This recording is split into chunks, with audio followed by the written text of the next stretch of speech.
the Hebrew Israelite to coming week in, week out to prophesy the falling of the wicked kingdom, the so-called America. But before we study, let's give all praises to the Holy Father and the Son in the Paleo Hebrew tongue. Bahashem, Bahashem, Yahweh, Yahushai, Bahashem, Bahashem, Ha, Ha, Rakah, Wakah, Kodash, Kodash, Ma'amah. Mama. They're giving all praises to the Holy Father and the Son. Let's give all praises to the 144,000 elect from the 12th tribe of Israel.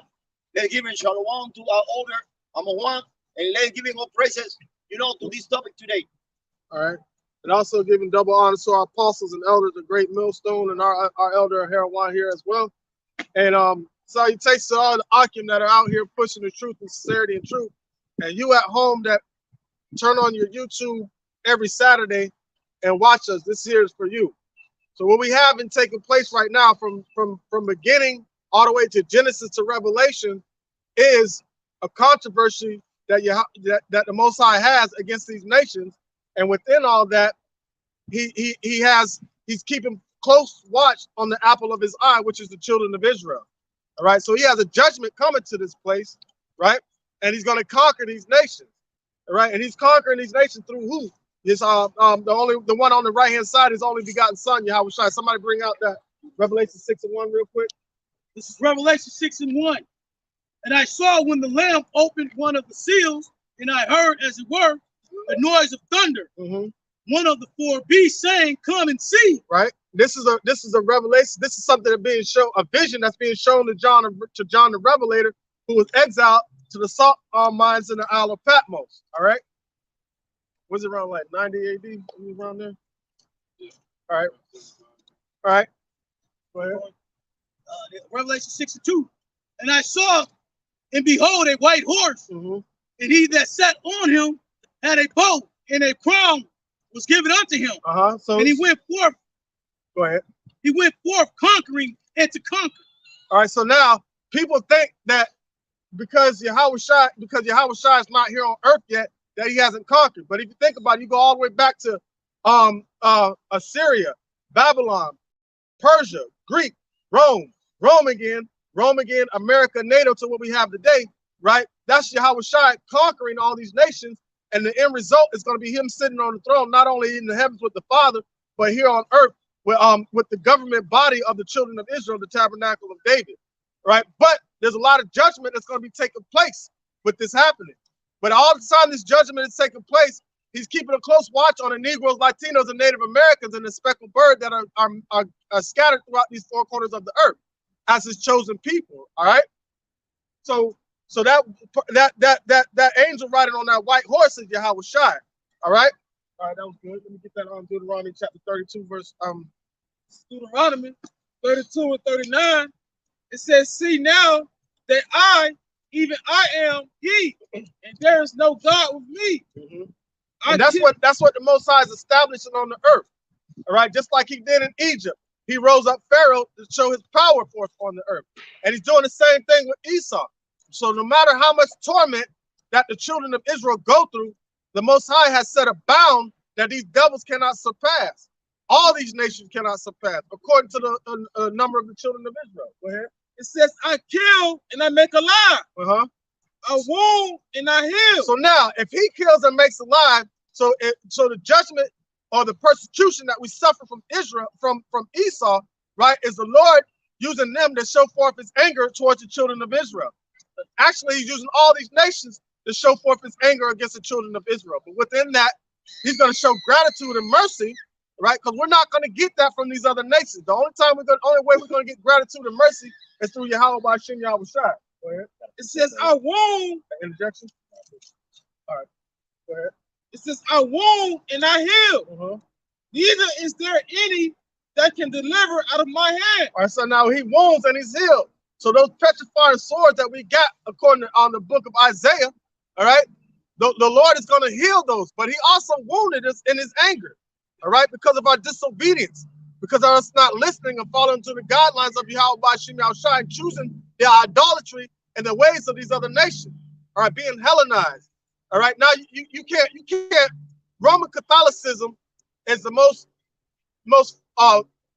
the fundamental source of our idolatry, man. Because everything comes from that.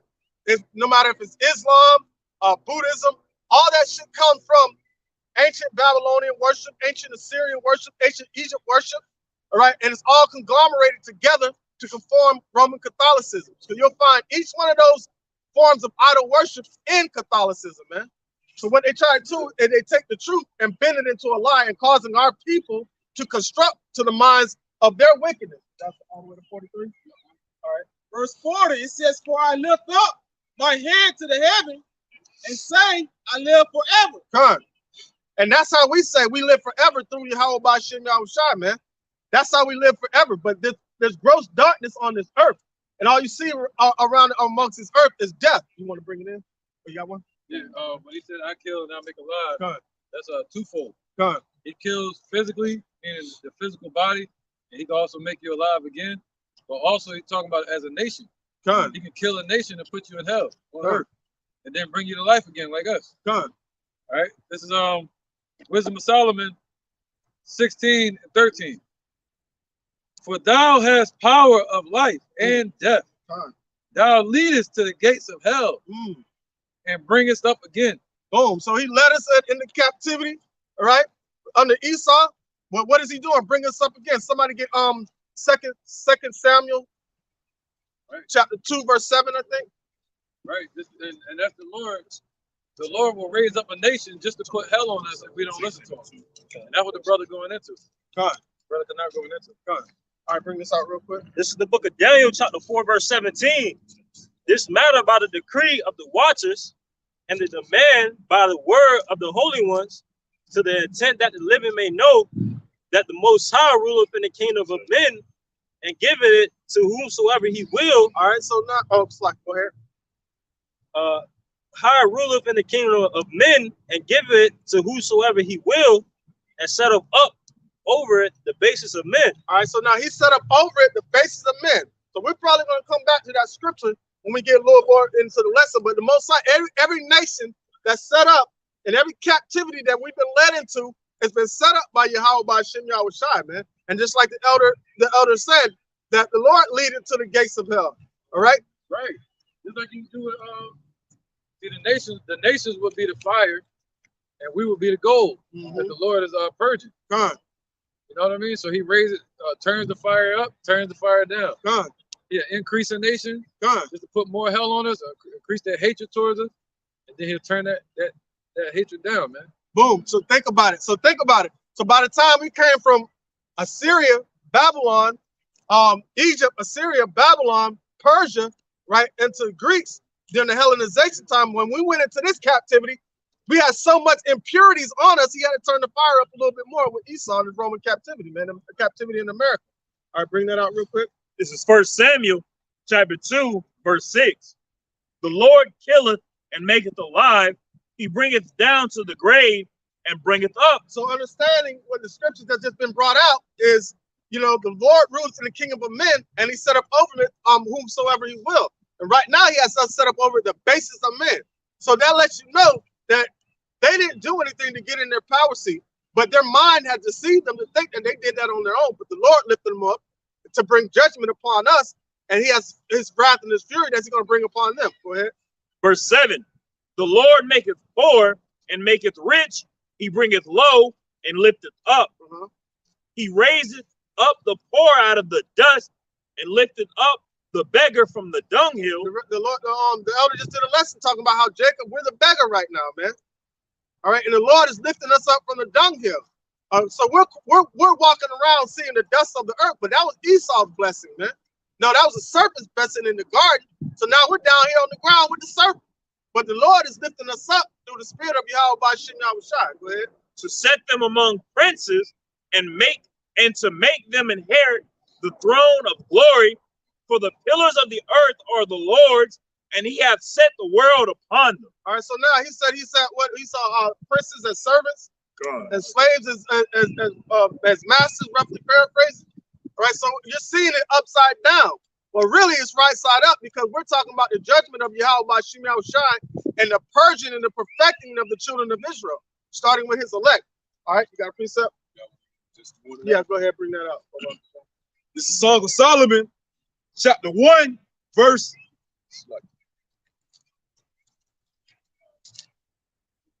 This is Ecclesiastes chapter 10, verse 7.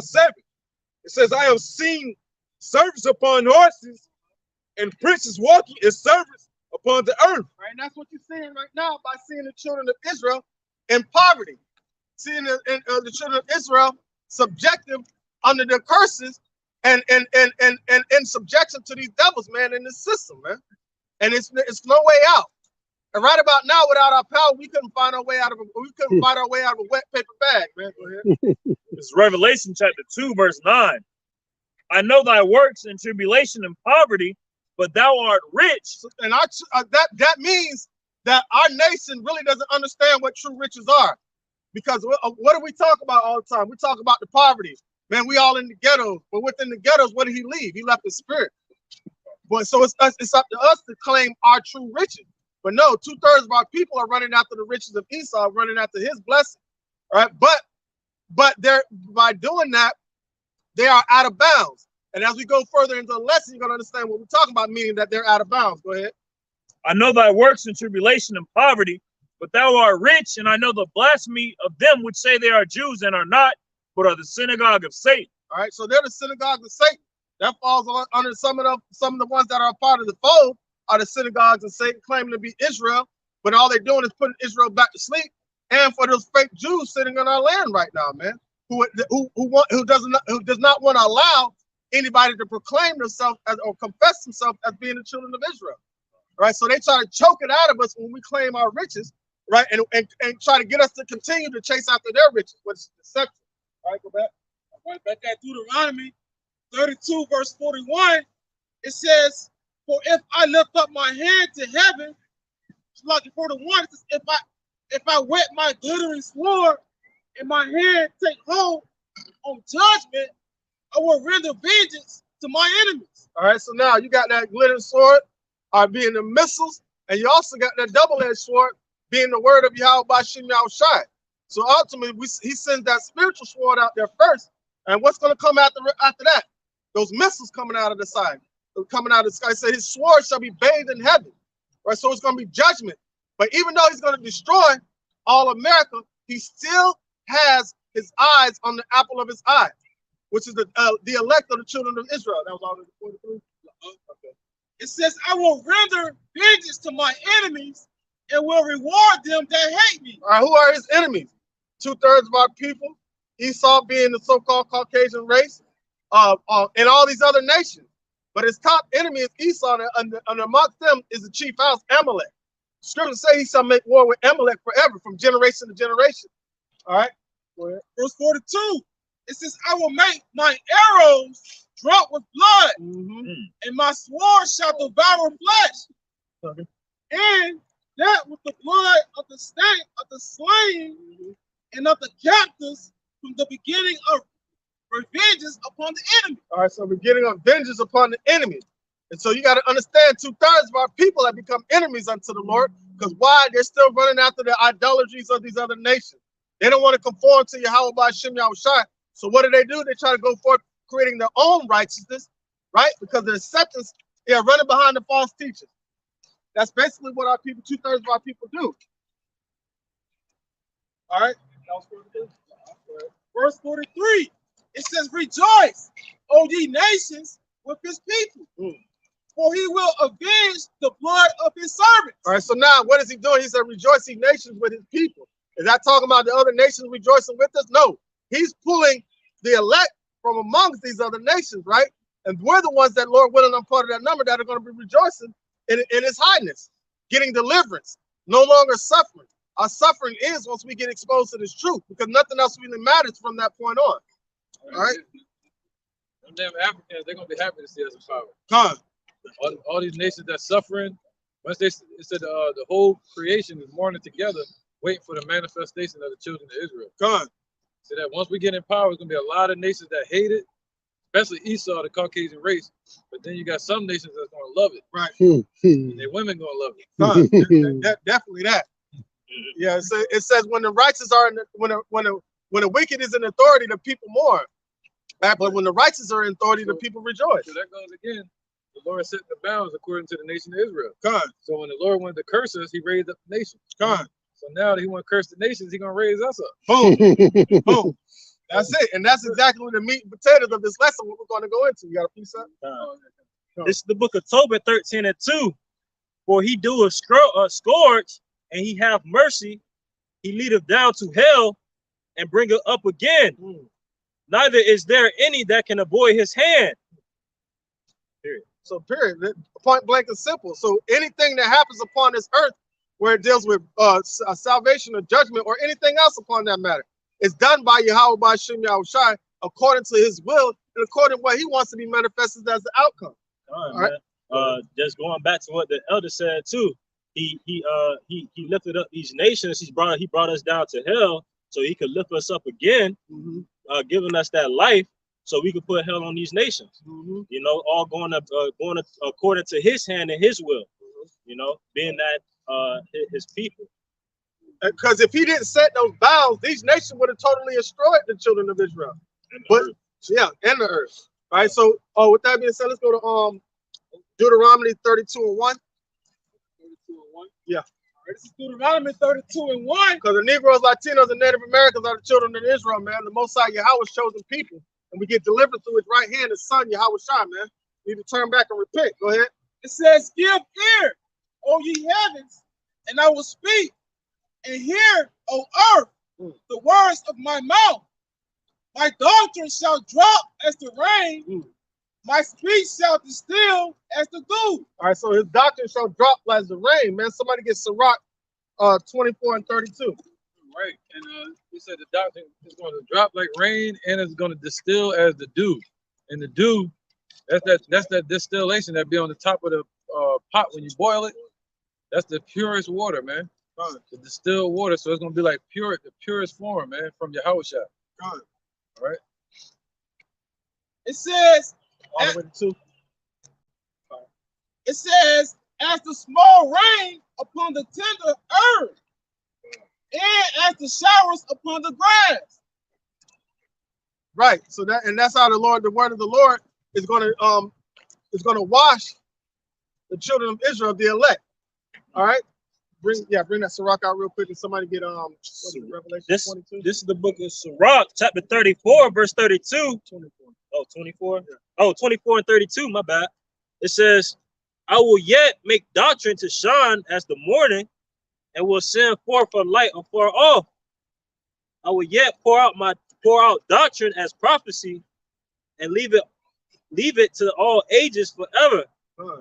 Behold, that I have not labored for myself only, but for all for all them that seek wisdom." All right, boom. That's the wisdom of Yahweh by Shem Yahushai. That's going to pour out from the Father unto the throne of the Lamb and unto the elect. This is Sirach 24:31. Just briefly on it. "I said, I will water my best garden, and will water abundantly my garden bed." I mean, down to the foundation. "And lo, my brook became a river, and my river became a sea." And that's how that increase is going to come for the children of Israel. All right, through the spirit of Yahweh by Shem Yahushai. Somebody got that revelation? I got to show you that the water ain't upon the earth comes from the heavens, man. You know, everything came from the Lord. Real quick, got to get that on. 22 and 1. This is Revelation chapter 22, verse 1. This is, "And he showed me a pure river, water." So like it says, "And he showed me a pure river of water of life, clear as crystal, proceeding out of the throne of Yahweh." All right, she said, "Show me let's read it again on the top. It says, this is Revelation 22 and 1. It says, "And he showed me a pure river of water of life." And pure river of water of life, man. Go ahead. Pure. That's the distillation. That's just, yep. And it says, clear as crystal. Clear as crystal, meaning no cloudiness in it at all. All right, this is the wisdom that's going to rise up the elect of the children of Israel that came from Yahweh and proceeded through the throne of the Lamb, Yahweh Shai, and unto the elect, which are going to teach unto the wind to gather forth the elect for salvation and destruction of this place, man. Go ahead. This is clear as crystal, proceeding out of the throne of Yahweh and of the Lamb. Proceeding out of the throne of Yahweh and of the Lamb. Keep going. It says, in the midst of the street of it, and of either side of the river, was there a tree of life, which bare 12 manners of fruits, and yielded her fruit every month, and the leaves of the trees were for the healing of the nation. Yeah, Con. That's that.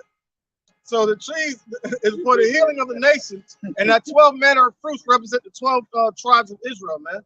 And that's the tree of life that's going to bring us back together and reform us as a nation. All right. Precept. Ready for battle, man. Isaiah 65, verse 8. Oh, my bad. Go ahead, brother. Thus saith the Lord, as the new wine is found in the cluster, and one saith, destroy it not, for a blessing is in it. So will I do for my servant's sake, that I may not destroy them all, and I will bring forth a seed out of Jacob and out of Judah, an inheritor of my mountains, and mine elect shall inherit it, and my servant shall dwell there. All right, so now read that again. And this is back at Isaiah 65 and 8. Thus saith the Lord, Yahweh Ba'ashim Yahushai, as the new wine is found in the cluster, and one saith, destroy it not, for a blessing is in it, so will I do for my servant's sake, that I may not destroy them all. Right, that's that cluster of grapes that the Lord kept going into 2nd Ezra chapter 9, man. So that's the bounds that the Lord set on these other nations so they wouldn't be able to totally consume the children of Israel, man. So even though he's coming with wrath and destruction, he still kept close watch on the apple of his eye. You got a precept? Yeah. Isaiah chapter 2, verse 2. And this shall come to pass in the last days. We're in the last days now. That the mountain of Yahweh's house shall be established in the top of the mountains, and shall be exalted above the hills, and all nations shall flow into it. And that's how it's going to be in the kingdom. All nations are going to flow into the children of Israel. Yeah. All right. So now we're being established. We're lifting up a banner on the high mountain right now, establishing that government of Israel, the tabernacle of David, and we're going to increase all the way to the end. Yeah.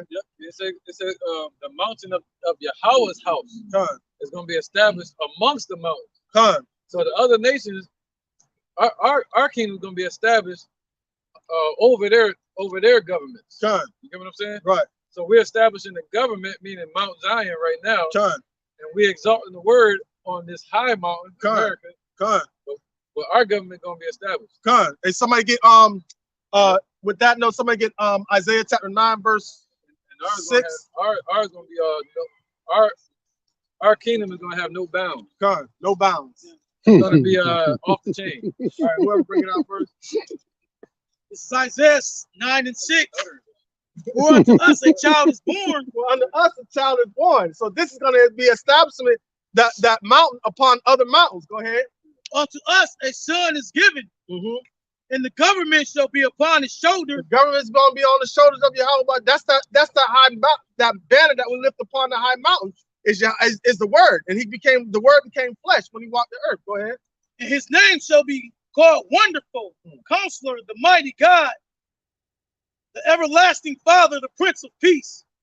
Yep. Everlasting. And right there where it says Everlasting Father, that word Father just means authority. So Yahushua, he's not the Father, but he's the authority over us. And authority was given unto him by Yahweh. Right. So right there, it's supposed to say the authority, everlasting authority. All right. Continue. Yeah. 7.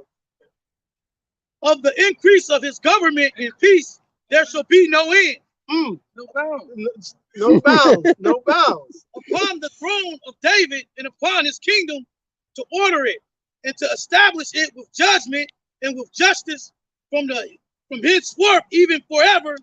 The zeal of the Lord Yahweh Shai of hosts will perform this. All right. So now what he's doing, the purification of the children of Israel, he's setting up for them to rule the earth forever.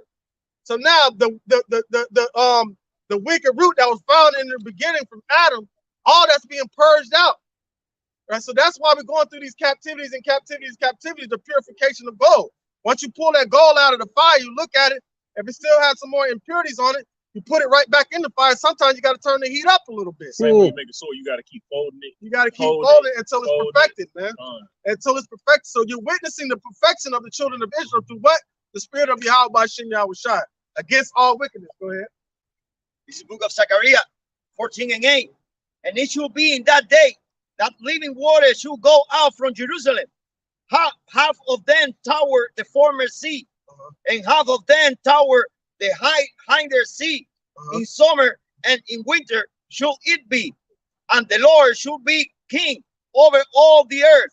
In that day shall there be one Lord, and his name one.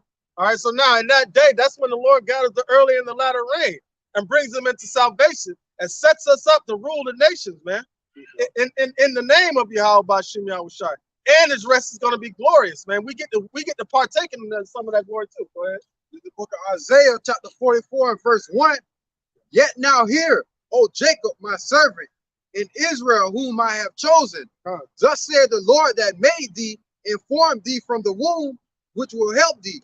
Fear not, O Jacob, my servant, and thou Jezreel, whom I have chosen. For I will pour water upon him that is thirsty, and floods upon the dry ground. I will pour my spirit upon thy seed, and my blessing upon thy offspring. Man, that's that spirit of the Lord coming down on earth and like the dew upon the ground, man. Purified water, purified to the T, man. The most cleanliest water you can drink, right? That's why you'll never thirst again, because there's no impurities in the water, man. Because it completes the purpose of water is to hydrate you so you don't thirst.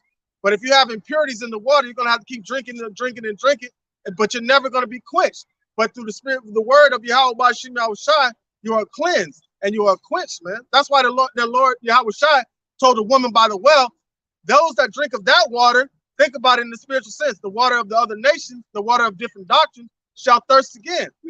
They're gonna, all right, they're gonna continuously be looking for something to quench the thirst. There's a crying for wine in the streets.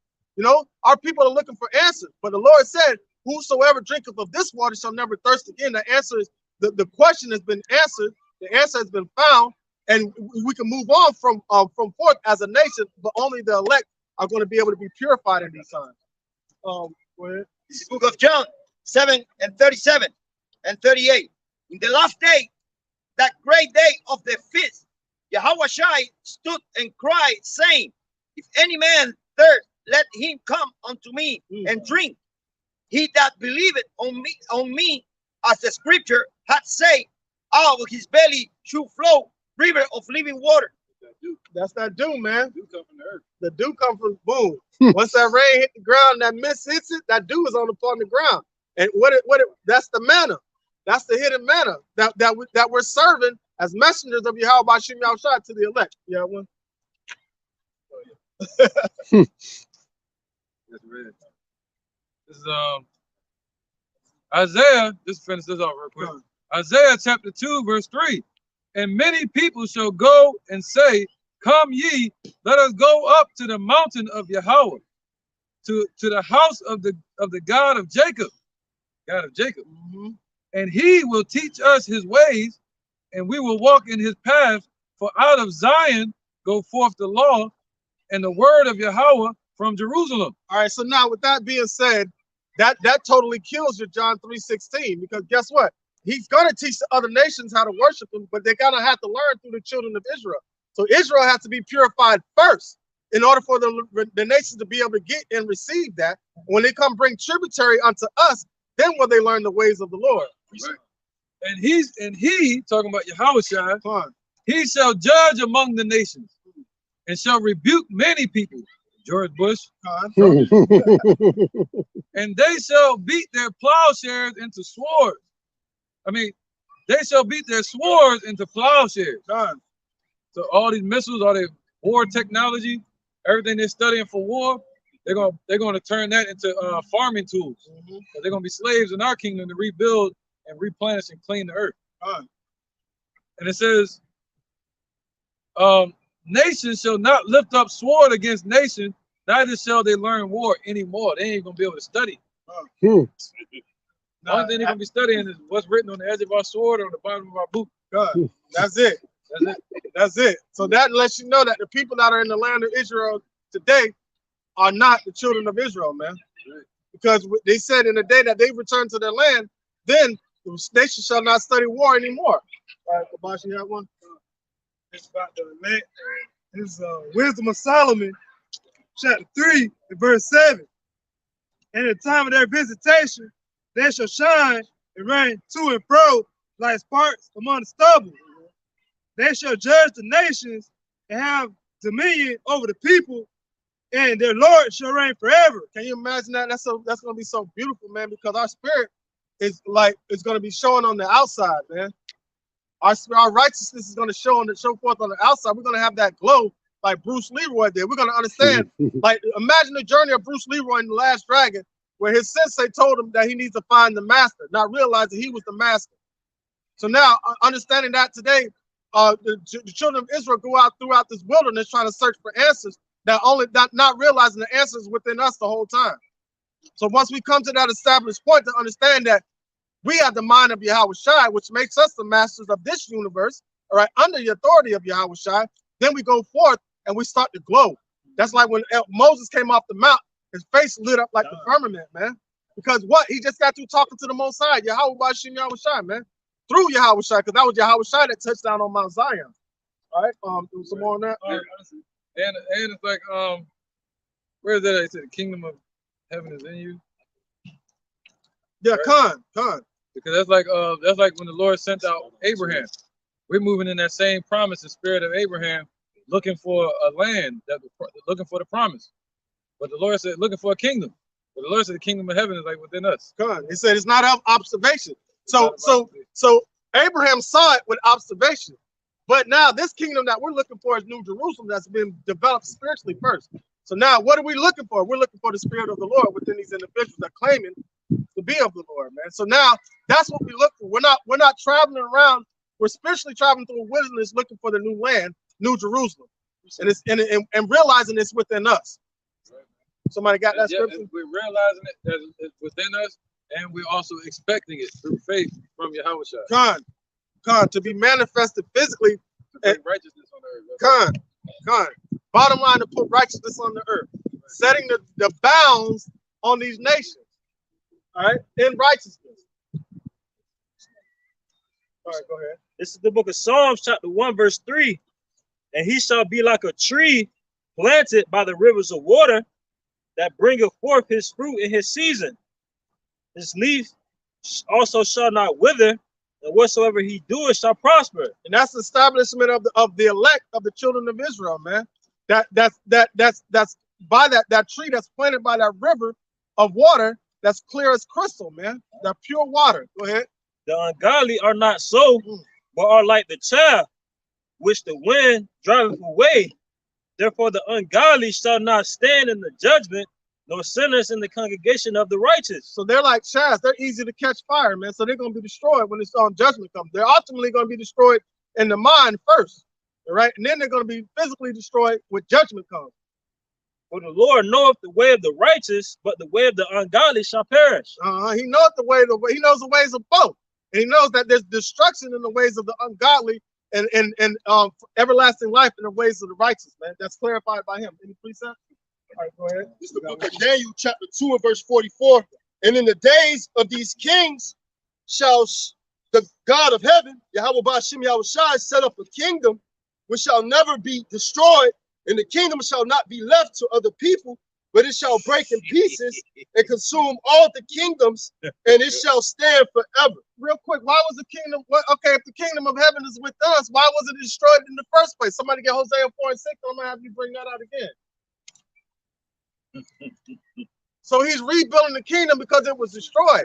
It ain't got nothing to do with that physical building that was destroyed by Babylon. Then destroyed again in 70 AD.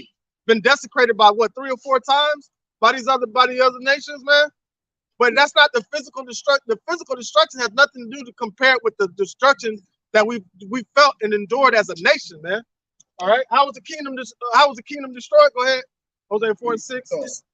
It's the book of Hosea, chapter 4 and verse 6. Book of Hosea, chapter 4 and verse 6. My people are destroyed for a lack of knowledge, because thou hast rejected knowledge. I will also reject thee, that thou shalt be no priest to me, seeing that thou hast Okay, forgotten. so now we were destroyed for the lack of knowledge, so we became priests of Baal. Our people became these individuals right here. That's what destroyed the spiritual temple by following the idolatry of these other nations. So now the Lord is spiritually rebuilding the temple. How? That's why the temple of heaven is within us. Go ahead, bring that out. Bring that out, and then you come behind it with that. It's back in Daniel 2 and 44. And in the days of these kings shall the power of heaven set up a kingdom which shall never be destroyed, and the kingdom shall not be left to other people, but it shall break in pieces and consume all these kingdoms, and it shall stand forever. Real quick, can somebody get that? With that being said, can somebody get that? Because of unrighteous dealings and riches got by deceit, kingdoms translated from one kingdom to another. And it's And that scripture shows that we're never gonna go off again. gone. We're gonna be righteous forever. Gone. You know, he said, it shall not be left to another. See, usually, they say, we Jeshurun wax fat and kick. Gone. As soon as we get increased and wax fat, means to grow as a nation, even in wealth and riches, and as a nation of people, then that's when all of a sudden our people start getting wicked. Just like in this society, they get lifted up, and then they just be on some wicked shit. Right. Right. The more we increase, the more they get, the more wicked they get. Not more money, more problems. More money, more wickedness. More wickedness, man. That's what they doing. Because like money is the defense, and it gives you the liberty to do other things. Being broke and being poor chastens you to be confounded in one area. So that's why the Lord brought us low, to get us a true understanding of righteousness. Because when we get lifted up, but with riches and wealth, we get lifted up and high-minded in the head, right? Go ahead. Yeah, we had our own houses, we had our own kingdoms, we had the priests, you know, we had everything set up. We had the musicians, the choir, everything set up in Israel. Done. And that's when our people started wanting to be like these other nations. Boom. The Lord said that's never going to happen again. Done. It's never going to. It's going to be set up, cleansed, rebuilt, but it's not going to be left to other nations. It's going to be passed down through our bloodline. Done. And it's not going to be left to the children.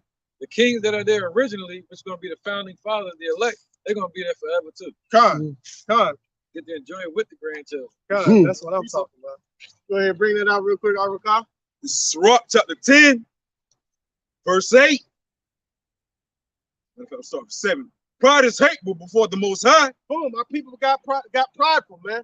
And who's the ultimate species of pride? Esau, man. So-called Caucasian race. Go ahead. And man, and by both doth one commit iniquity. Because of unrighteous dealings and injuries and riches got by deceit, the kingdom is translated from one people to another. So now just imagine if we were set up, if the kingdom was set up right now, the Lord would have to transition into somebody else, because of we'd be dealing in unrighteous dealings and riches got by deceit. And we show forth for it, because every time the Lord would lift us up, we would get high-minded and start conforming to like being like these other nations. So the Lord would have to strip us of that and bring us down low. But he's keeping us low, purifying us, so we can be cleansed thoroughly, man, through the word of Yahweh Shem Yahushua. So go back to that, what you were reading. It's back in Daniel chapter 2 and 44. And in the days of the kings shall the power of heaven set up a kingdom which shall never be destroyed, and the kingdom shall not be left to other people, but it shall break in pieces and consume all these kingdoms, and it shall stand forever. Now that goes right back. That goes right back to Revelation chapter 6 and 2. And he went forth conquering, and he did conquer. Right? So Yahushua has been conquering from the beginning, because he's been setting up and bringing down these other nations, man. If I may add on too, that's why on his head were many crowns, man. God. You know, hey, what does a conqueror do? You know, hey, throughout history, you know, with Esau, what they do, they would chop the head off of another king, man. So the righteous thing would do is get that crown of the king that you had just conquered, man. So that's why our King of Kings have many crowns, man. And ultimately, when he shows up, God. when he shows up, when he destroys this place, America or Babylon, and Esau's system, the beast system, he's gonna take control over the whole earth just by doing that. God. And that's how he's gonna take all the crowns. God. The physical.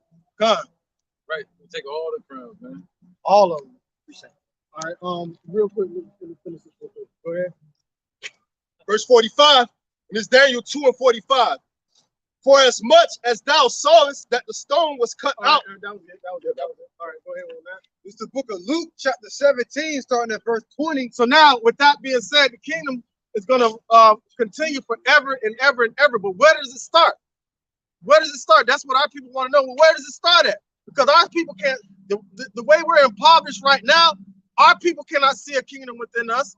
You go out into the ghettos, into the hood, and see how our people are living. You turn on the TV, turn on the radio, and see how our people are living. All right? So our people can't fathom or see us being set up as royalty because we don't have that ruling class mentality. But the elect do. Go ahead. Luke chapter 17 and verse 20. And when he demanded of the Pharisees when the kingdom of God should come, he answered them and said, the kingdom of Yahweh cometh not with observation. So the Pharisees and Sadducees were trying to like, well, where's the kingdom at? When is it coming? All right, because they want to see a new temple being built. Go ahead. Verse 21. Neither shall they say, lo here, or lo there. For behold, the kingdom of Yahweh is within you. Boom. The kingdom of Yahweh rests within the elect, man. That's where the kingdom of the Most High is. All right, so that's why his spirit has to be dwelling in you for you to be able to foresee the kingdom and have faith in Yahweh Shai.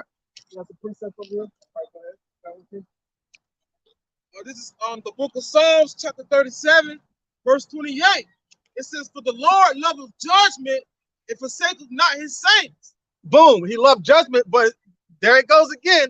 Even though he's bringing judgment through the earth, he's still keeping a close watch on the apple of his eye. Go ahead. He says, and forsaketh not his saints. They are preserved forever. But the seed of the wicked shall be cut off. Man, somebody give 2 Peter 2:9 real quick to back that up about this stuff. I got you. Okay, go ahead. All right. I'm going to skip down to verse 32. It says, the wicked watcheth the righteous and seeketh to slay him. It says, the Lord will not leave him in his hand. Man, these things come out. These might have to come out again after hey, read that part again. It says, the Lord will not leave him in his hand, nor condemn him when he is judged. All right, so the Lord is setting the bounds that these wicked devils can't surpass, man. Because if it was left up to them, they would totally consume the children of Israel. Somebody bring that interject to that 2 Peter 2:9. This is the book of 2 Peter, chapter 2, verse 9. The Lord knoweth how to deliver the godly out of temptations and to reserve the unjust until the day of judgment to be punished. From the beginning all the way to the end, man. So there's nothing that's going to happen to us that we're not going to be able to recover from because the Lord has set it up that way. All right? This book of Psalm 35 and 8 all the way to 12. They should be abundantly satisfied with the fatness of thy house, and they should make them drink of the river of thy pleasure. For with thee in the fountain of life, in the light should we see light. Or continue thy loving kindness unto them that know thee, and thy righteousness to the upright in heart. Let not the foot of pride come against me, and let not the hand of the wicked remove me. All right, so now let not the hand of the wicked remove me, because the Lord is going to set up bounds that these devils can't surpass. Speaking of which, somebody get Deuteronomy 32 and 3. This is Deuteronomy 32, verse 3. Go ahead. And number 12, Psalm 35 and 12. There are the worker of iniquity fallen. They are cast down and should not be able to rise. So they will not be able to rise. Why? Because the Lord has set boundaries on these other nations that they can't surpass. All right, you got a question? I have a Psalm 94, verses 12 through 15, if I may. Hold that thought. 32 and 3. Yeah. All right, this is Deuteronomy 32 and 3. It says, because I will publish the name of the Lord, Yahweh Ba'ashem Yahushua, ascribe ye greatness unto our God. And that's what we do. We are subscribed to the name Yahweh Ba'ashem Yahushua. All right? Go ahead. He is the rock. His work is perfect, for all his ways are judgment. All right, so all his ways are judgment and his works are perfect. All right, so the persecution that we've been going through is all the righteous works of Yahweh Ba'ashem Yahushua. Yeah, good. This is Sirach 18 and 2. The Lord only, the Lord Yahweh Ba'ashem Yahushua only is righteous. And there is none other but he, who governeth the world with the palm of his hand, and all things obey his will. For he is the king of all, by his power dividing holy things among them, so lucky, dividing things holy among them from profane. And that's that separation, man. That's that separation, sanctification through the truth. The word of the Yahweh Shem Yahushua is true. All right, back to that real quick. All right, 32. Deuteronomy 32 and 4. It says, he is the rock. His work is perfect. For all his ways are judgment. A God of truth and without iniquity, just and right is he. Good. He only move in judgment. That's it. Good. Jeez. What verse is that? No, verse 4. All right, go on, keep going. All right, verse 5. It says they have corrupted themselves. Like they have corrupted themselves. The spot is not like the spot of his children. So we have corrupted ourselves by dilly-dallying with these other nations and their idolatry, man. So the Lord had to cleanse us and purge us from that. Go ahead. It says they are preserved in a crooked generation. Good. All right. So the Lord is going to preserve them all the way to the end. Perverse. Perverse, yes. It says they are a perverse and crooked generation. Right. So that's why Yahweh called them a generation of vipers, man. So that's how they were. They were snakes against the Most High, walking around like the serpent in the garden. All right. Go ahead. Right. Verse 6. Matter of fact, somebody get John 8 and 44. You wanted to recite that real quick? If I may. All right, yeah. Psalm 94, verses 12 through 15.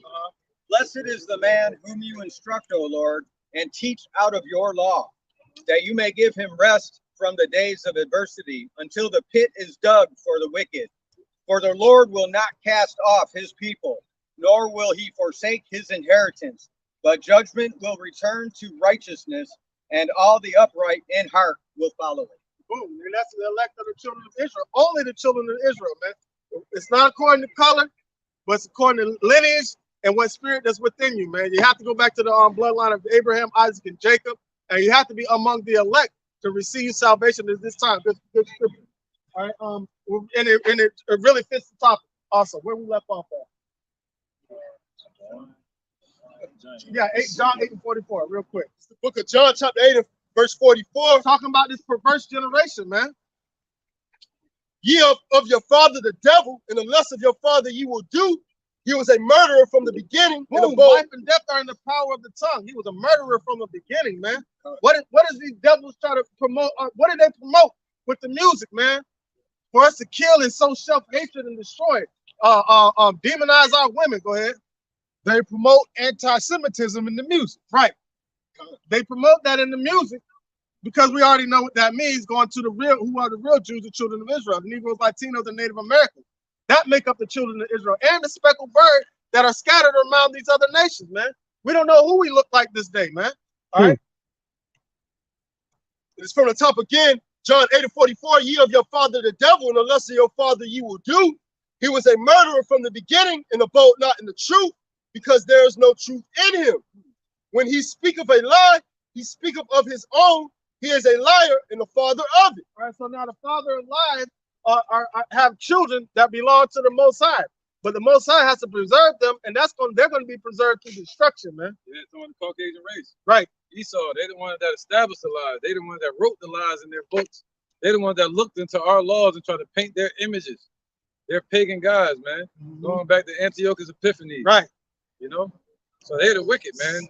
They're the ones that wrote the lies, man. They put them in there. What's called iconoclasm. God. That's why the Lord called them the father of it, the authority over the lies. God. That's the power that the Lord gave into their hand. God. Lie, steal, kill, and destroy. That's the only blessing Esau got. That's it. That's it, man. And within that, they're gonna be destroyed, man. Right. The Lord giveth and the Lord taketh away. Boom. Any precept? Precept.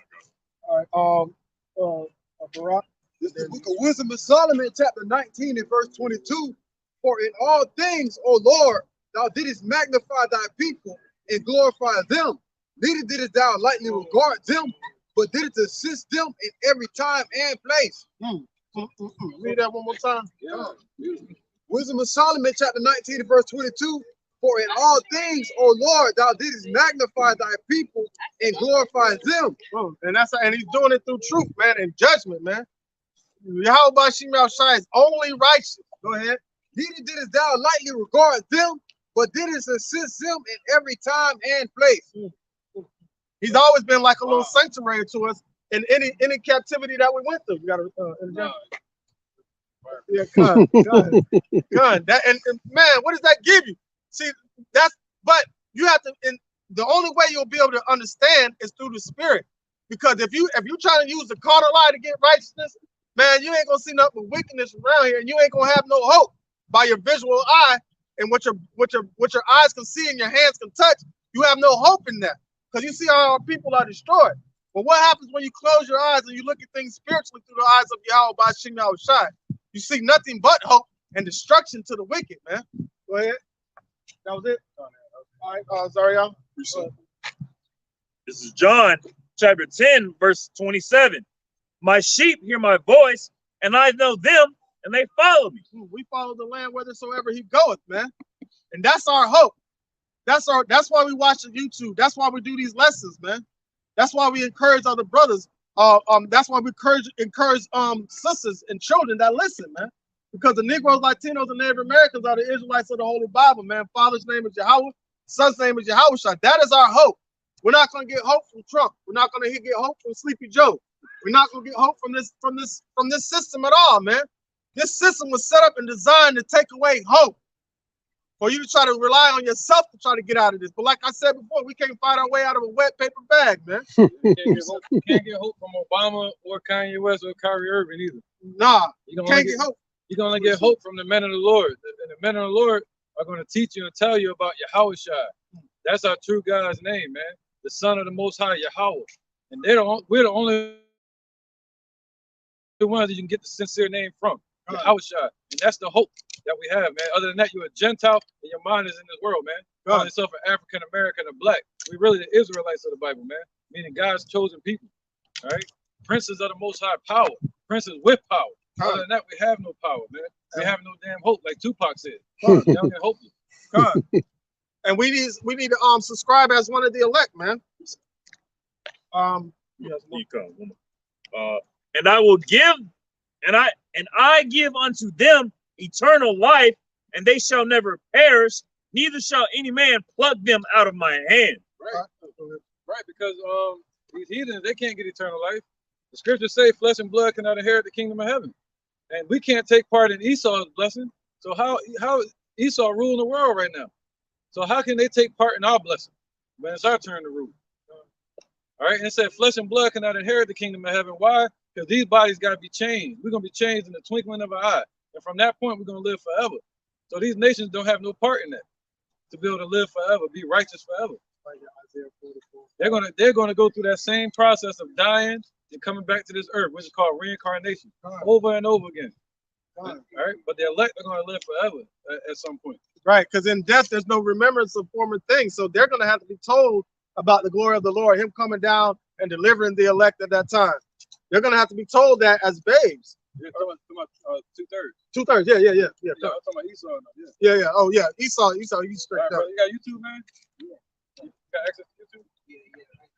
You on the phone? Oh yeah. Do your thing, man. All right. Blessing. All right. Go ahead. And this is just expound on the point the bishop made pertaining to you can't look at this thing or dwell in this thing or think you're gonna get salvation in the flesh or dealing in the flesh. You got to be dwelling in the spirit. And this is Ecclesiastes chapter 2 and verse 15. Then said I in my heart, as it happened to the fool, so it happened even to me. And why was I then more wise? Then I said in my heart that this also is vanity. That's the way you go look at it. You go look at this is going to be for non-profit, right? Because you're not going to see it spiritually. You know, and this is Solomon, somebody who had everything in the spirit and in the flesh. You know, so he was able to weigh it in the balance and see that the wicked, all right, and the fool and the wise man both had the same day, but we only have the same day at this moment, man, until the Lord comes. And think about it. So how through deception, Well, through deception, 2/3 of our people are gonna line up for the MOTB. All right. It's through deception they're gonna feel like they have no hope. Because think about it, they're gonna try to use things like, "Oh, we'll take your children away from you." Oh, that's it. Then through deception, all right, they're gonna take the sea hill. That right there. All right, but through faith, the elect are gonna say none of that matters. They're gonna say no to that. All right, so now put your mind into this scenario. They're gonna try to use anything physical to come against you. But one thing they cannot do is, what if Esau came to you? If you don't take this mark, we're gonna take your spirit away from you. You know that's a lie.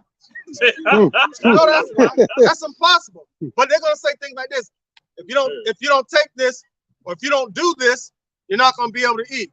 Okay, I've been hungry before, or we're gonna take your children. I'll get new ones in the kingdom. That's the mindset we have to think. Because anything we lose on this side, the Lord's gonna give us 100-fold in the kingdom. Or we might not even lose anything. The Lord might magnify himself so much, he's gonna protect everything, our whole family. Because he said, even though, so your children don't see hell. So there's nothing that they can take from you that means anything. But that spirit can't be taken from you because it was given. It's not even yours to take. It belongs to Yahweh Bashim Yahushai. I heard a bunch of precepts from my go ahead. This is Psalm 83. Let's get right to the point. Verse 2. For lo, thy enemy make atonement, and they that hate thee have lifted up their head. They have taken crafty counsel against thy people and consulted against thy hidden ones. Boom. And who did that word crafty counsel? And man, who was one of the devils that did that? Antiochus. It said, through his craft he shall prosper, man. So what he used to open up our books and try to learn about our laws just to use them against us.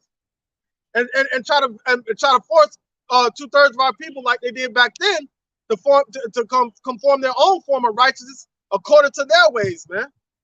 So had our people like straddling the fence. Some of them wouldn't even straddle the fence. They totally hopped the fence and called themselves the Grecian or Roman.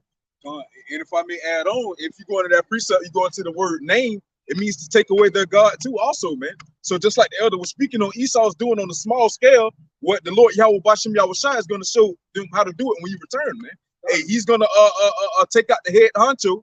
All right, that way they can follow suit, man. You take out the boss, you don't got to worry about the surface, man. Why? Because you're taking out the power, man. You know, so that's why 2/3 of our people was going after Esau's ways, man. You know, that's why if you ever play a video game, you never start off the first level against the boss. You got to build your way up to that. So when the Lord takes the head away, all right, the whole body gonna crumble, but he's gonna take it away at the feet of him. Example on that, the story of what's her name? Dang. Oh girl, what it had to do with she? I forgot. It slipped my mind. No, not Esther. It'll come back. It'll come back. Yeah, please.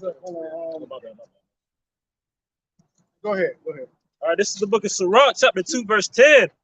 Look at the generations of old and see, did ever any trust in the Lord and was confounded? It takes that trust. You have to trust in the Lord. You have to trust in something you haven't physically seen before. Or did any abide in his fear and was forsaken? Or whom did he ever despise that called upon him? All right. But these devils try to get you not to believe in that, man. God. For the Lord is full of compassion and mercy, long suffering, and very pitiful, and forgiving sins, and saveth in time of affliction, man. Saveth in time of affliction. So we're just waiting for that salvation. Go ahead. Right. You want to see the silver lining in it? Come. This is 2 Maccabees 7:1. It came to pass also that 7 brethren with their mother were taken. That's a beautiful story right here. This shows the abundance of faith, and it shows what the drastic measure that Esau's willing to go through to take away that faith from us, man, or try to. Right, Wisdom of Solomon chapter 2, somebody? And it came to pass also that 7 brethren with their mother were taken and compelled by the king against the law to taste swine's flesh, and were tormented with scourges and whips. That's what you were just talking about. God. Put pressure. God. Pressing the fear button. That's what they're doing. And what did your boy Yuval Noah say? They can press the fear button anytime they want to. Right. And get the people to move, man. Right. And the king is talking about here is Antiochus Epiphanes. God. And now it says, but one of them spake first, saying this, what wouldest thou ask or learn of us? We are ready to die, rather than to transgress the laws of our fathers. You see that? Then the king, being in a rage, commanded pans and cauldrons to be made hot. All right? Why was he in a rage? He got hit, yeah, he pissed off. He pissed off, like, oh, you're gonna resist my will? No, we're gonna go into the will of Yahweh by Shem Yahweh Shai. Right. Because he pressed that fear button and we didn't move in fear, man. Right. Then the king, being in a rage, commanded pans and cauldrons to be made hot, which forthwith being heated, he commanded to cut out the tongue of him that spake first, and to cut off the uttermost parts of his body. The rest of his brethren and his mother looked on. That's the same thing they did to us in slavery. They cut off our body parts. They would maim us and do buck breaking and rape the men in front of the family to put fear in them. See that? Look what they're doing to Kanye West right now. That's another form of political buck breaking. All right. I'm gonna skip down real quick, get to the point. Verse 6. This goes with Deuteronomy 32 and 36. The Lord Yahweh looketh upon us, and in truth have comfort in us. God. As Moses, like the ones that have faith. God. He had comfort in those that have faith, man. God. He enjoys that. Moses in his song, that was you talking about earlier, God. which witnesses to their faces declared, saying, and he shall be comforted in his servant even to today. The Lord has comfort in us, man. He's up there. That's why I say there's joy in the presence of the holy angels when one man repented, right? Let's skip over to verse 13 and get to the point. Oh, may you read verse 10? Verse 10? All right, yeah, I'll go to 12. Yeah, 10? Gone. And after him was the third made a mocking stock. And when he was required, he put out his tongue. Funny, man. I like that. That was like Yahushua, man. Yahushua did that. Yeah. The scripture said he put his cheek to the smiters. When they went to smite, he put his back to the smiters. When they went to hit his back, he turned his back to him and said, go ahead. When they went to hit his face, he said, go ahead. All right? So now, why? Because he was willing to go through the straits. All right? And us, we're willing to go through the affliction. It says he put out his tongue, and that right soon, he did it quick, holding forth his hands manfully. So he put his hands out there too, like, yo, cut him off. Strive for the truth to death. And said courageously, these I had from heaven. I got these body parts from the Most High, man. And I got some more up there waiting on me. Right. And for his laws, I despise them. Right? He despises the flesh for righteousness, man. Right. And from him, I hope to receive them again. Verse 23. Let's focus on that. I don't want to lose that sight. Go ahead. He says, and from him, I hope to receive them again, man. Think about that. They knew about reincarnation. What fear is there in the Lord, man? You got the Lord before us. Who can be against us, man? And so much that the king and they that were with him marveled at the young man's courage, for that he nothing regarded the pains, man. So you got to think about it. When all hell breaks loose and they come to test us with the MOTB, or they come to put you in concentration camps, this is the mindset you got to be in, knowing that the Lord can replace anything that we lose. Just like Job. Just like Job. So Job had what? Yeah, 7 kids and whatnot. Yep. You know, cattle and things like that. You know, so everything was taken away from him. But in the latter end, when he stayed faithful to Yahweh Shem Yahweh Shai, he was gained double. You know what I'm saying? And not only that, Yahweh Shai came and told his partners that you're the one wicked, and my servant Job is righteous. And what also did Job say? He said, though my body see the grave, I shall see my creator with these eyes. But then you get to the Greeks. Hmm? Then you get to the Greeks, the Come on. Hellenization. Yeah. That's when the Greeks started pushing that no spirit, that scientific view, saying that you don't have a soul, you just have a body. You know, pushing that, what's his name? Neil deGrasse Tyson. Or just calories or some shit. Yeah, you just calories and you go to the earth, you know, you vanish as a thin air. Hmm. But what did the Lord say? He said only a foolish people think that way. That's in Wisdom of Solomon, I think, chapter 2. I think it is. You know, so, yes, yeah. Then you got let me finish. You got interjection. Just get the definition. Yeah, let me finish it real quick. Now, when this man was dead, also they tormented and mangled the fourth in like manner. So when he was ready to die, he said thus, it is good being put to death by men, to look for hope from Yahweh to be raised up again by him. As for thee, Esau, basically talking to Esau, he said, thou shalt have no resurrection to life. The rich man and Lazarus. What he said, come give me a little bit, put it on the tip of my tongue. Nah. Right, there you go, vocabby. All right. After they brought the fifth also and mangled him, they looked unto the king and said, thou hast power over men, thou art corruptible.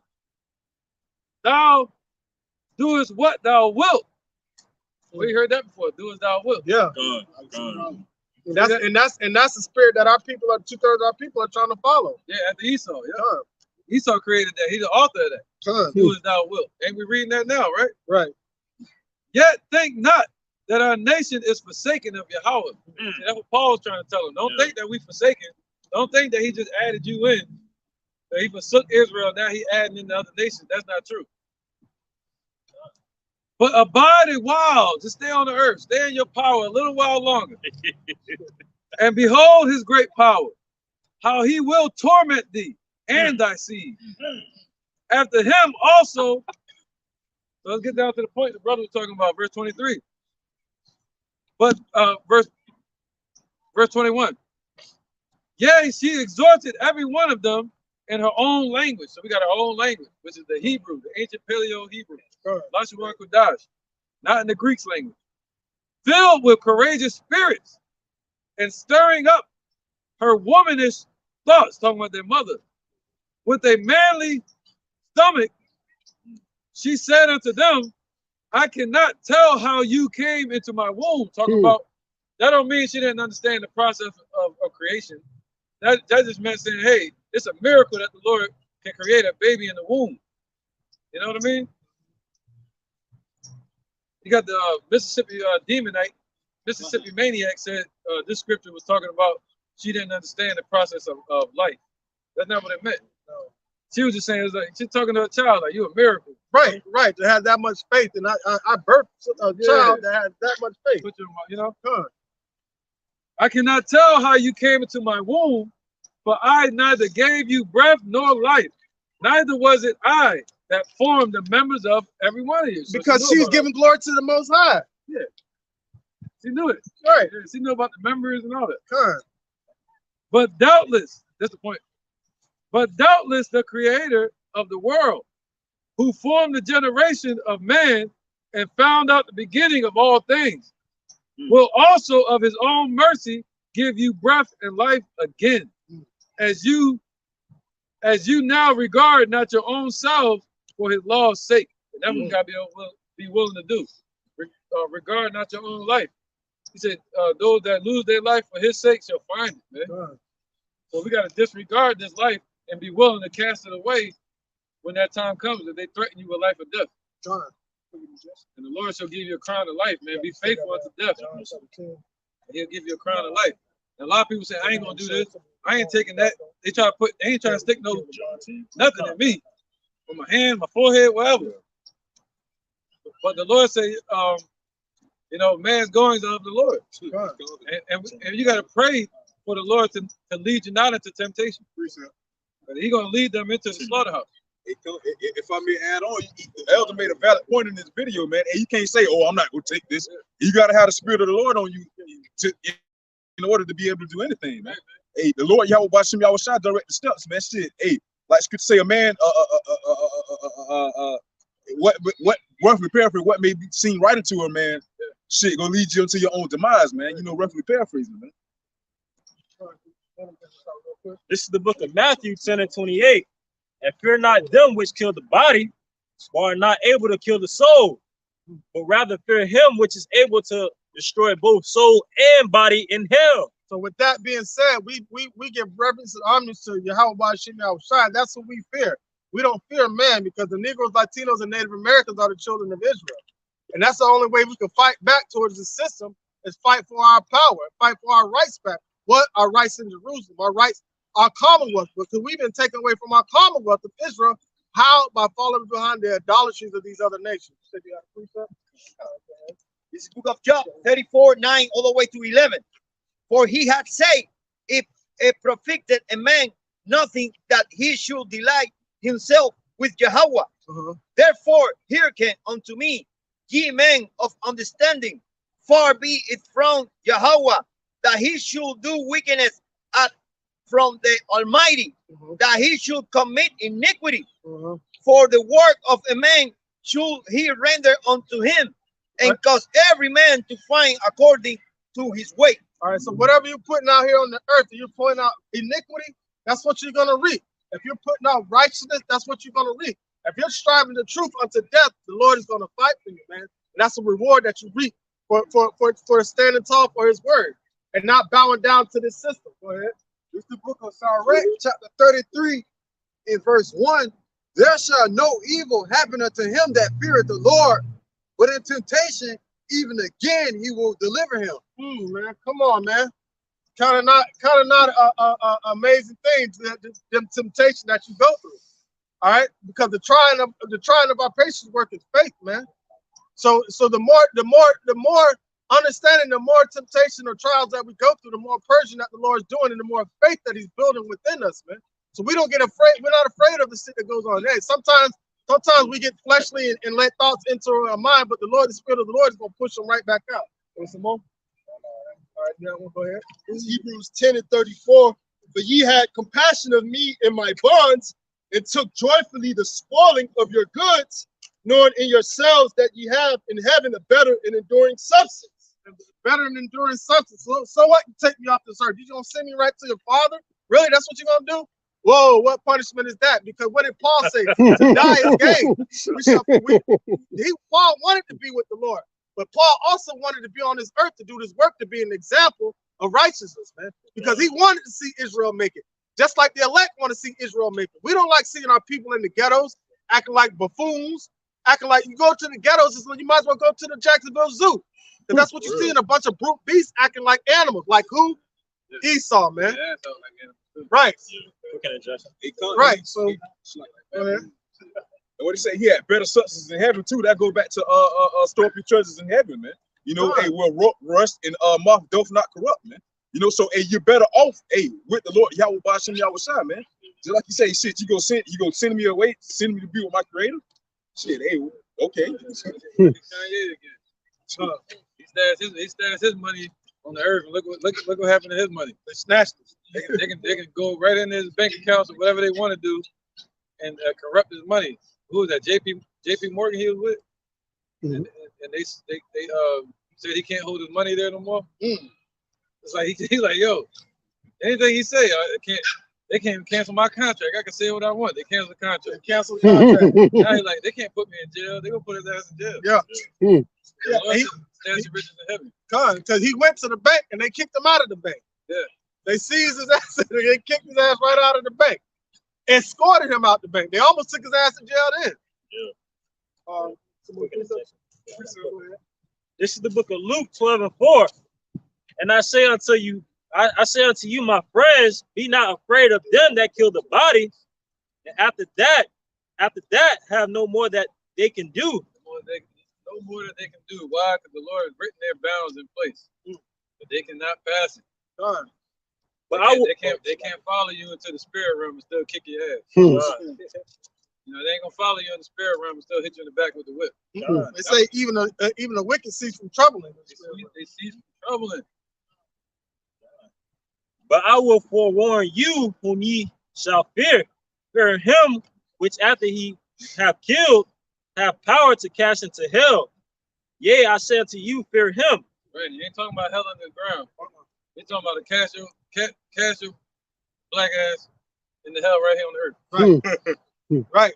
To where the Yahweh Shai got the keys to hell and death. So in actuality, like what Paul was saying, he'd rather be with the Lord, you know. But then again, he'd rather be down here too, because what does it say? On earth as it is in heaven. So we want to see righteousness that we see in the heavens here on earth, man. Because what do we got to do? We got to fight for that, man. So this is our fight. This is our journey. And this is our role as the children of Israel, what we're going into, which is explained in Deuteronomy 32. Yes, go ahead, Deuteronomy 30. Is some more precept? Precept. 32. You got one? Go ahead. This is Matthew chapter 5, verse 10. Blessed are they which are persecuted for righteousness' sake, for theirs is the kingdom of heaven.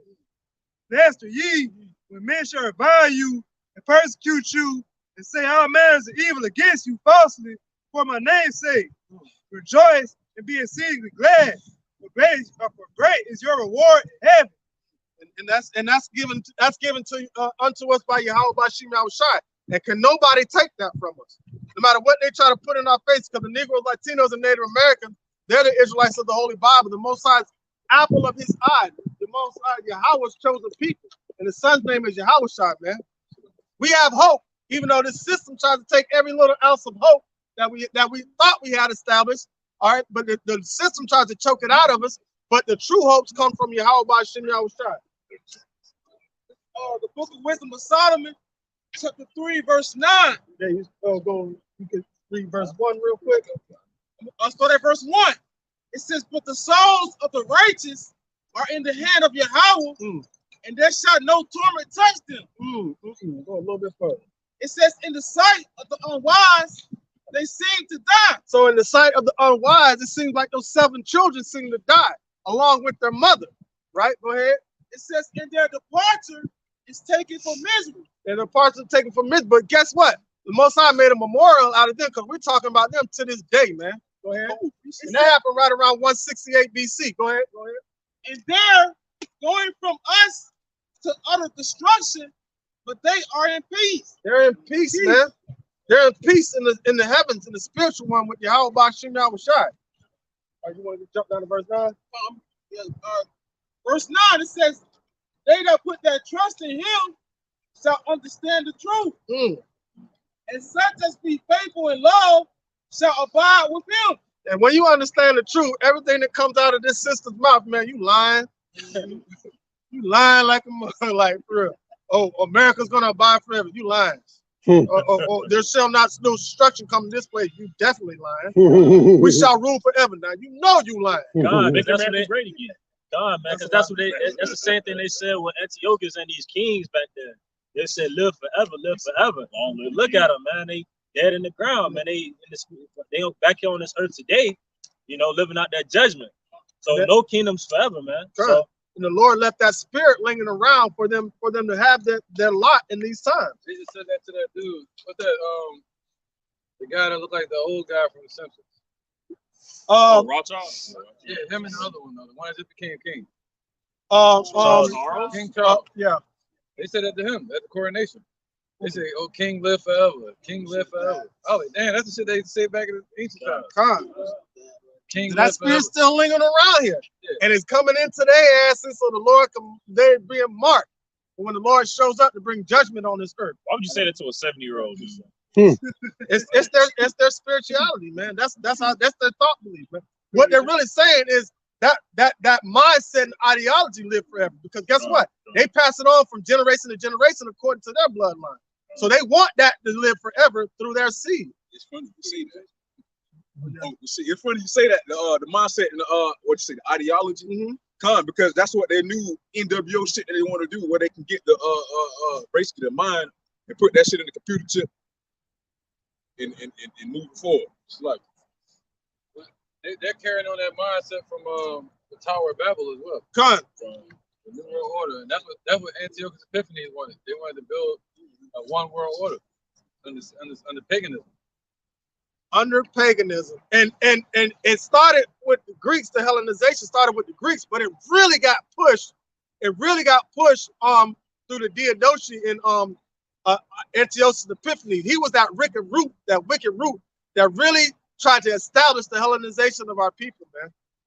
He's the one that was really driving it, trying to drive that shit home. Go ahead. With the book of Wisdom of Solomon, chapter 17 and verse 1. For great are thy judgments and cannot be expressed. Therefore, unnurtured souls have erred. For when the unrighteous man thought to oppress the holy nation, they being shut up in their houses, the prisoners of darkness, and fettered with the bonds of a long night, lays their exile from the eternal providence. So basically, what it's speaking on here was when our people was leaving Egypt, basically. But that same spirit, came into Esau when they thought to oppress the holy nation, ultimately. So now, what it says, lay down exile from the eternal providence. Providence meaning the universal rulership of Yahweh. And they're not going to take part. They're not going to have root in our blessing, basically. It's going to be given to the Negroes, Latinos, and Native Americans, and the speckled bird. The Israelites that were scattered across the four corners of the earth that looked like the heathens, or whatever the case may be. All right. This is 2 Thessalonians chapter 2 and verse 7. For the mystery of iniquity doeth already work. Only he who now will let until he be taken out of the way. And then shall that wicked man be revealed, whom Yahweh Ba'ashem Yahweh Shai shall consume with the spirit of his mouth, and shall destroy with the brightness of his coming. Right, and that revelation is coming through the men of the Lord. But 2/3 of our people, they want to act like it's a scary movie. Go, and close their eyes. They don't want to see it, man. They don't want to see it. Go ahead. Our people respond to this truth like, let's say, if it's a dark room and you come and bust the light on and it bright. That's how they respond to it. They cover their face and they turn their ears and they don't want to hear this truth. And what is that indication of? Somebody that wants to go back to sleep, but the light's not allowing them to go to sleep. Then they got their treasure stored on earth. You basically telling them that the Lord coming to take their wicked pies away, and they don't want that. They want to roll around in the mud with Esau. Right. They got that Scrooge McDuck syndrome. They want to go into a boat and swim through a bunch of gold. That's what 2/3 of our people want to do. That's the same mindset of Esau, man. Like the brother Canuck was saying, how people want to gain here and be like Scrooge McDuck and jump into a big old vault of gold coins and swim around. Well, they find out that it's not how they see it on TV. And I'm referencing a Family Guy episode when Peter Griffin tried to do the same thing, and he jumped in a whole big old vault full of nothing but gold coins. And when he hit, he smacked and broke himself up to pieces. And that's just, our people figuring out that when they want to swim in this gold and all that, they smack and they break themselves to pieces and they destroy themselves trying to get these riches, trying to be comfortable here. This is Romans 8:1. There is therefore no condemnation to them which are in Yahweh Shai Mashiach, who walk not after the flesh, but after the spirit. But if you walk after the flesh, there's total condemnation to, because the flesh is going to destroy you, man. Go ahead. And just even so, all right, thinking fleshly and carnally, man, you're just spiritually discerned. All right, no, you don't have spiritual discernment. Yeah, you don't have spiritual discernment. Just like the brothers was breaking down how they was trying to cut off Yahweh Shai's arm. Basically crucify his body. He was willing to give that up. All right, that's because it's a separation for those who dwell in the spirit and those who dwell in the flesh. It's a mindset. And Yahweh Shai knew that his body wasn't going to see hell, and he knew that the devils only had a certain bound that they could go to because it was set by Yahweh. All right, everything is set up by Yahweh. All right, according to the children of Israel. You got a precept? Go ahead. We'll get back to the lesson in a second. This is something that the bishop was talking about earlier. Exodus chapter 24, verse 29, and And it came to pass when Moses came down from Mount Sinai, and the 2 tables of the testimony in Moses' hand, and he came down from the mount, that Moses was not the skin, that the skin of his face shone while he talked with them. When Aaron and all the children of Israel saw Moses, behold, the skin of his face shone, and they were afraid to come nigh to him. And Moses called unto them, and Aaron and all the rulers of the congregation returned unto him, and Moses talked with them. And afterward, all the children of Israel came nigh and gave them in commandment and all that the Lord had spoken with him in Mount Sinai. And later on in the chapter, it says that Aaron told Moses to cover up his face because he was scaring all the children of Israel. That's going to what's also what the bishop said earlier. When people see light and they choose darkness, they shun away from it. If you see somebody walking upon the face of the earth and their face is shining, like truly from their skin, that means that person has something righteous about them. But rather than running to him and heed unto his words, they'll rather shy away from him and tell him to cover up his face. And 2/3 of our people, the face of the Lord is not going to shine upon them, man. They're not going to be able to seek Yahweh. Go ahead, you got an interjection? This is Romans 8:6. For to be carnally minded is death, but to be spiritually minded is life and peace. God, man, just going back to, our people not having that spiritual mind. If they were to have that spiritual mind and understand that that Aaron was coming in the spirit of the Lord, instead of them thinking so carnally and thinking, it's so much judgment and so bad or wicked. That's the word, yeah, wicked. They'll put away the spiritual. You kind of keep that carnal to them. Right. Because the Negroes, Latinos, and Native Americans are the Israelites of the Holy Bible. You have any questions? Slavery for anyone is, I don't know what it is you guys stand for, obviously. Stand for the Lord, and you don't. You keep on American about to be destroyed. Definitely going to be destroyed. That's the mindset of our people, right there. Yeah. She don't understand. She don't understand. First of all, I would have asked, hey, what do you stand for? She clearly said, I don't know what you stand for. Now, how she would have been able to be open-minded and get a clear explanation, right? She probably would have felt the same way, but she was standoffish from the beginning. Well, the media, that's a robot. Right. That's a media robot. The media taught her that. Right. That's the theme that they're pushing right now. Nobody should be enslaved. Right. We are the world. What's the dude that talks sports? Stephen A. Smith. And the other one. Sharp. Sharp saying the same thing. He mad at Kanye for that. What did Shaq say? I can say ni hao, assalamu alaikum, shalom. Yeah, that's how I'm yeah. LeBron James. I'm not with none of that. Yeah. That's the same spirit. That's like, if you ain't with it, forget it. Yeah. That's cool. You ain't got to say your piece and then, try to throw shit on us and then walk off. That's just in our face and call it water. Being that carnally but hey, minded, man. she looked at that and got the spies and looked at that and just blinked her eye and kept walking. Yeah, she's mad because she seen Esau change. Right. I have a preset on top of that. If I may interject on that. I can see where it says slavery. However, I claim my DNA. The David I am is my David. Now, if I do not have the authority of God in my voice when I speak, then I'm going to fall under Article 1, Section 8, Clause 17 of the Constitution, which they will treat me as a vessel of goods and services. So unless I know how to overstand for myself and claim who I am, then that is exactly what the synagogue of Satan and those ball worshippers are going to treat me as. Article 1, Section 8, Clause 17. And I am not a vessel. I am a messenger. Okay. Cool. Yeah. As well, we are messing. Now the same one that put us. See, she didn't understand. Yeah. She didn't understand that the ones that put us in slavery, they got to go into slavery according to the Most High. That's what that says right there. See, we didn't. They think we drew the picture.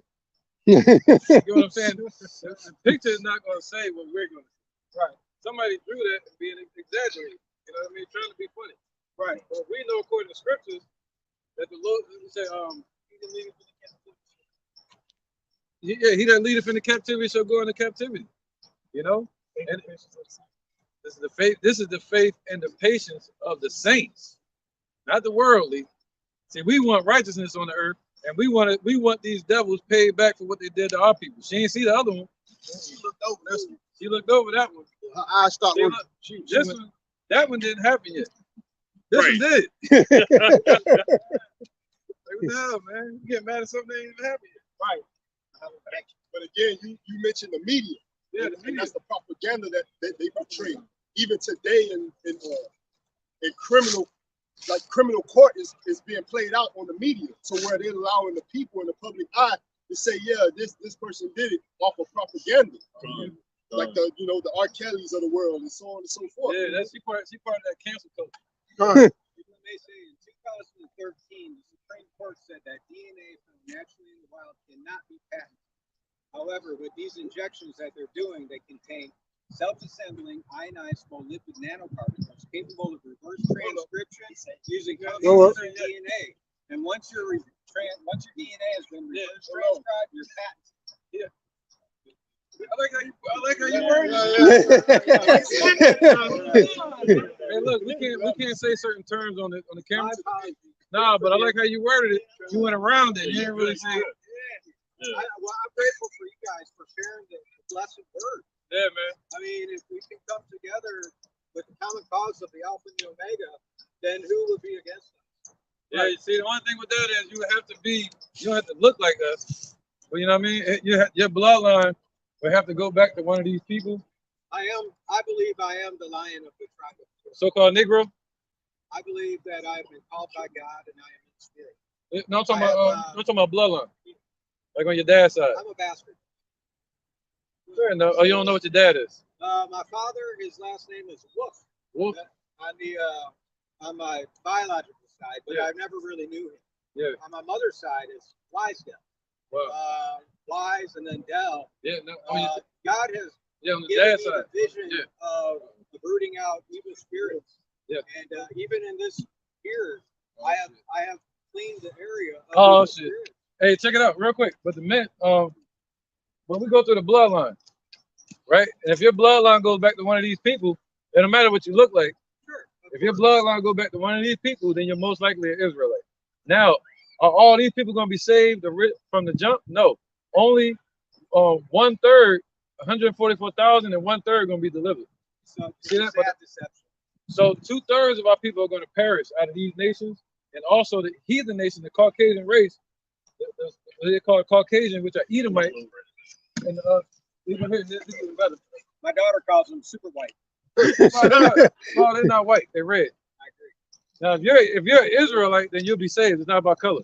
I mean, if it wasn't for Israel, if it wasn't for our Constitution, and if it wasn't for what we believe in, we would not be here right now. We would be like every other. Our Constitution for the United States of America that's Indian the law. only Constitution that protects the people from the government. Every other nation, it protects the government from the people. Yeah. If we were to be united under God, right? You would have to believe that His name is Yahweh. You would have to believe that His Son's name is Yahushua. You would have to believe, according to the scriptures, that He's dark skinned like us. According to the Bible, not like I don't care what He looks like. He's invisible.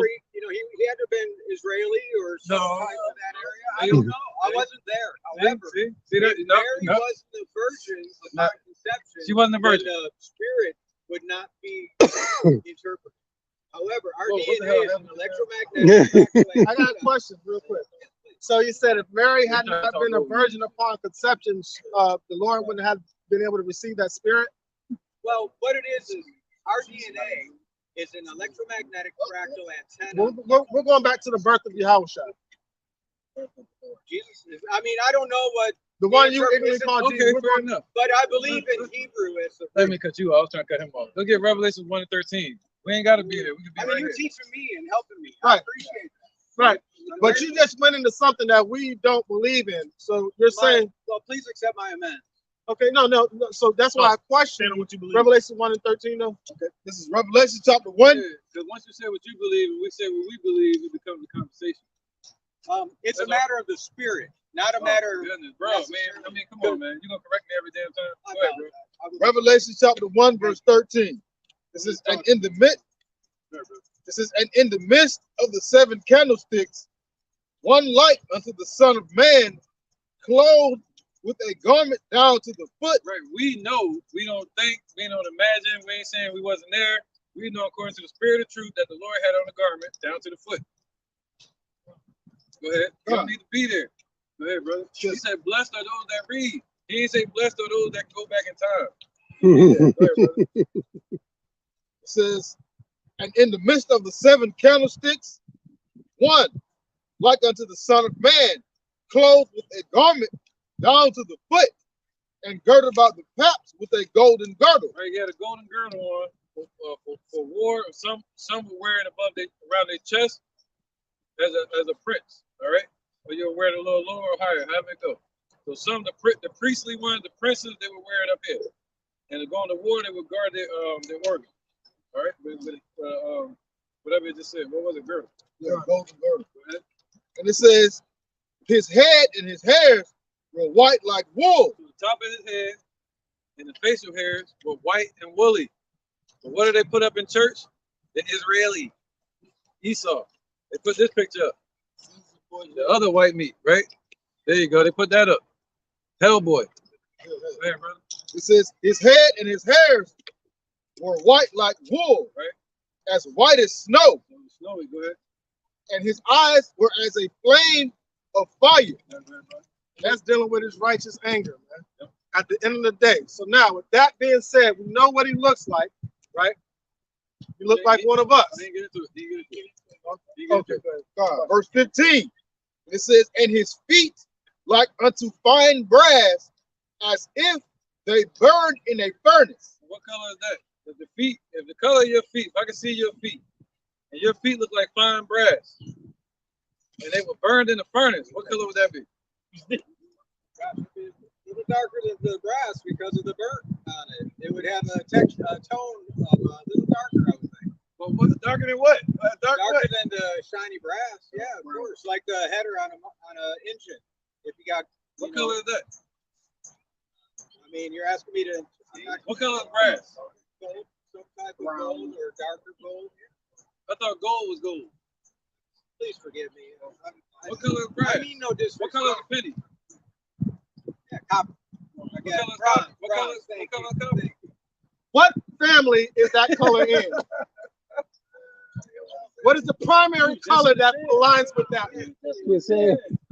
It's a derivative of what? Please help me. Brown. Brown. All right, he probably didn't know. It's just brown. I'm sincere. All right. I'm grateful for you guys. Right. And I'm humble. Right. Right. Yeah. Thank you very much. Okay. Go ahead.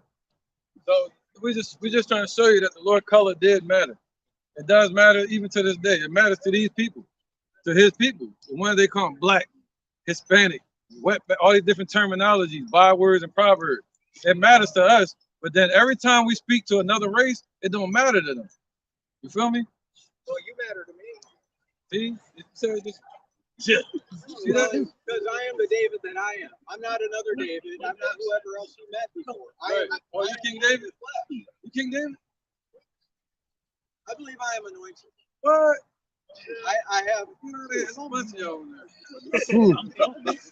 If you don't believe me, I've moved the stone. Yeah. I've undone the curse in Cheyenne. I've undone the curse in Cherokee. I believe I might have either the mired clay of Adam in my car, or it is. I have been there. I did this in September. I have traveled 10,000 miles on $300. I am homeless right now, but I am not doing without. I don't have any money, but I am serving the Lord, my Savior, and He has been providing for me, and He speaks to me. And all in these, the Baal worshipers, I have been disassembling from Columbus, Georgia, all the way down to here to Montana, to South Carolina, to North Carolina. All in the last 2 months, I have been disassembling satanic ritual sites. Really quick. The Lord your Savior, what is his son's name? And what is his name and what is his son's name? Your interpretation may be different. When it comes down to I believe in Hebrew. If I don't know something, I'm going to go to the Hebrew root. Right. Because I don't believe education is fundamental. If it's fundamental, I'm not learning anything. So in Hebrew, learning is elemental, and I must learn the elements in order to understand how man cracks the element to make it his own. In Hebrew, what is the father's name and what is his son's name? If thou canst tell. What do they say? I'm not a scholar. I'm not a So how can you cast out demons in his name if you know not his name? He guides me. How? It could be the birds. It could be the flies. Just to help you too, learning is not elemental, it's spiritual. True. Well, elements have spirits. The land has anything with DNA has a spirit. You gotta look beyond the elements to get the spirit. So learning. I mean, the shofar, which is from Israel, I've been to Israel many times, is matter. in the shape of our DNA. When the Baal worshippers put the spirits on the land, they're not using the Alpha and the Omega. They're using their own man-made thought of the spirits. The shofar disrupts those spirits out of the land. No, I gotta give it proper sound. You might be playing out too. Well, A for effort. I mean, I have gained feathers of the nations that I have unified. Okay.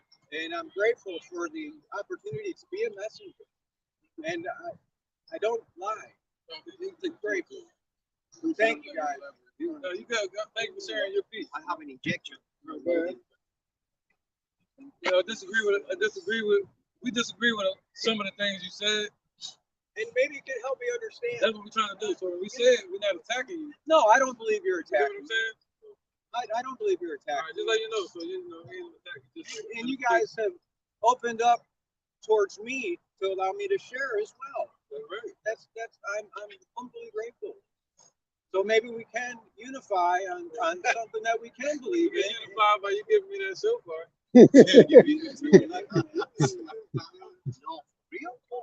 Gifting it to you. Would you like to? It's a ram's horn. Oh man, It's from Israel. check it out. No, I want to have it. I might. I mean, it's very May I bless my shofar for a blessing for We gotta get back to the teeth. I don't want to. I'm interrupting. I don't want to be a disruptor. I don't want to sell there. All right, let's get back to let's I'm get gonna on. head out, but God bless you guys. 32:6. In the higher power of I went to Detroit to get it. That's the only captured city in the United States. The War of 1812. I can't find a shoe for I knew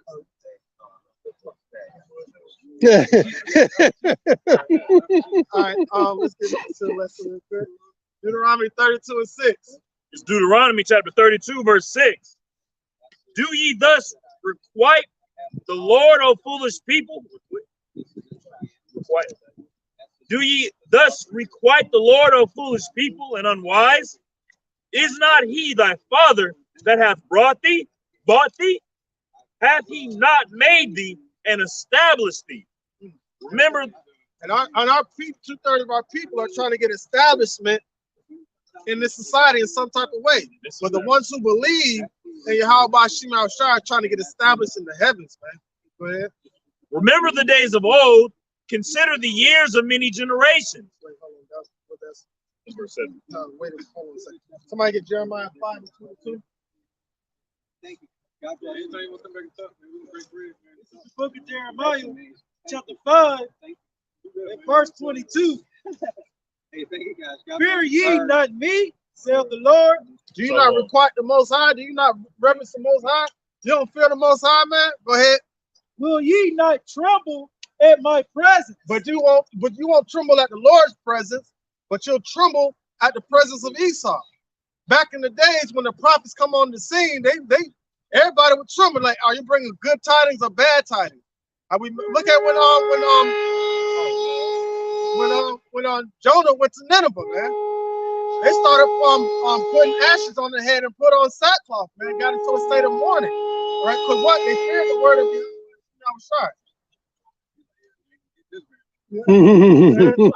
Will ye not tremble at my presence, which have placed the sand for the bound of the sea? Which have placed the sand for the bounds of the sea.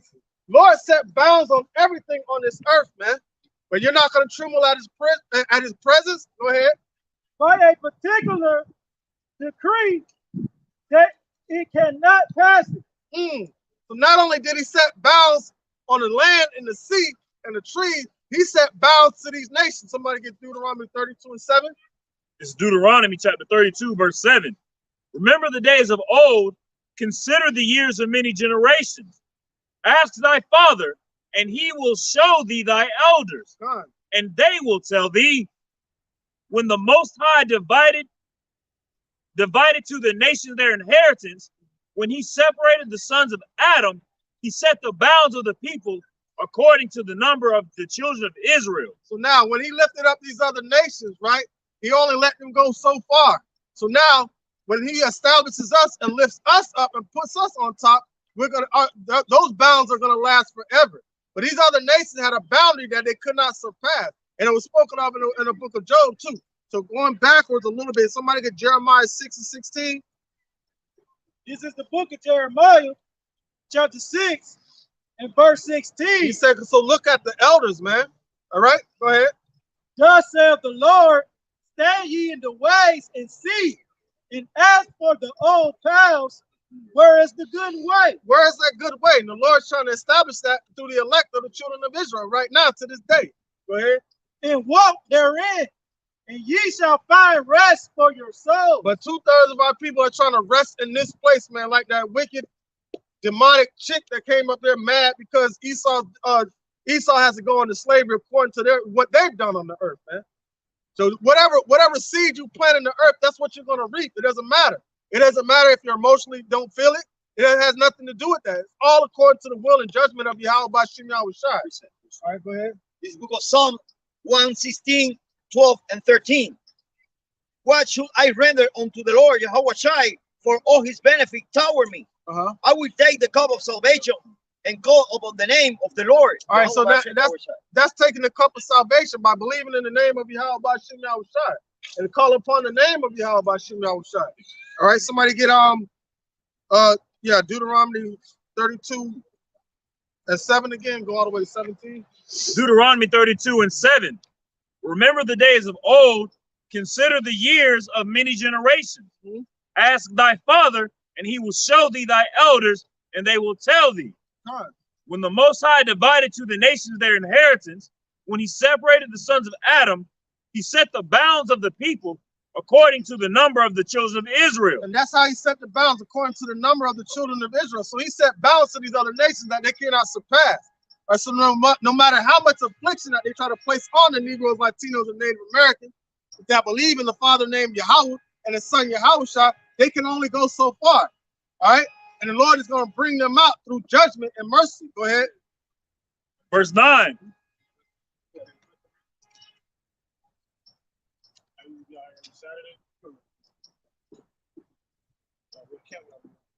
Say again? Oh, where's the Lions Den? We follow up under the umbrella of GMS. Okay. So I don't really know nobody out there. I was doing the same thing out there. Sometime somewhere downtown. I was out there for hours. Came over here. Brother over here. I was wrong, but I seen friends. That's good. Yeah, that's the spirit of the Lord. How much you got shot, man. Yeah, that's what's up, man. Yeah, we out here every Saturday, bro. Yeah, we got any flyers? We'll get you a flyer, man. YouTube name Lions Den, y'all see all the main page. Yeah, we're gonna get you all the information. But yeah, every Saturday, bro. Come in. Yeah. Hey, you know about the name of the Lord? Yeah. Yahweh. My man. You get it.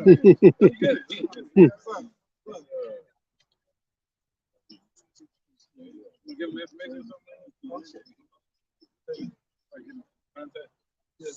Hey, before we're gonna go further in the lesson. Before you leave, I'm gonna give you my contact, so you know what I'm saying, to keep up with everything. All right, cool. All right. If you have any questions or anything, feel free to ask me too, bro. All right, go ahead. Deuteronomy chapter 32, verse 9. And you see what the Spirit of the Lord do? See, the brother was just over there downtown and happened to be riding by here to seeing our fringes and our garments. All right, the proper attire that we're supposed to wear when we're out here teaching. Go ahead.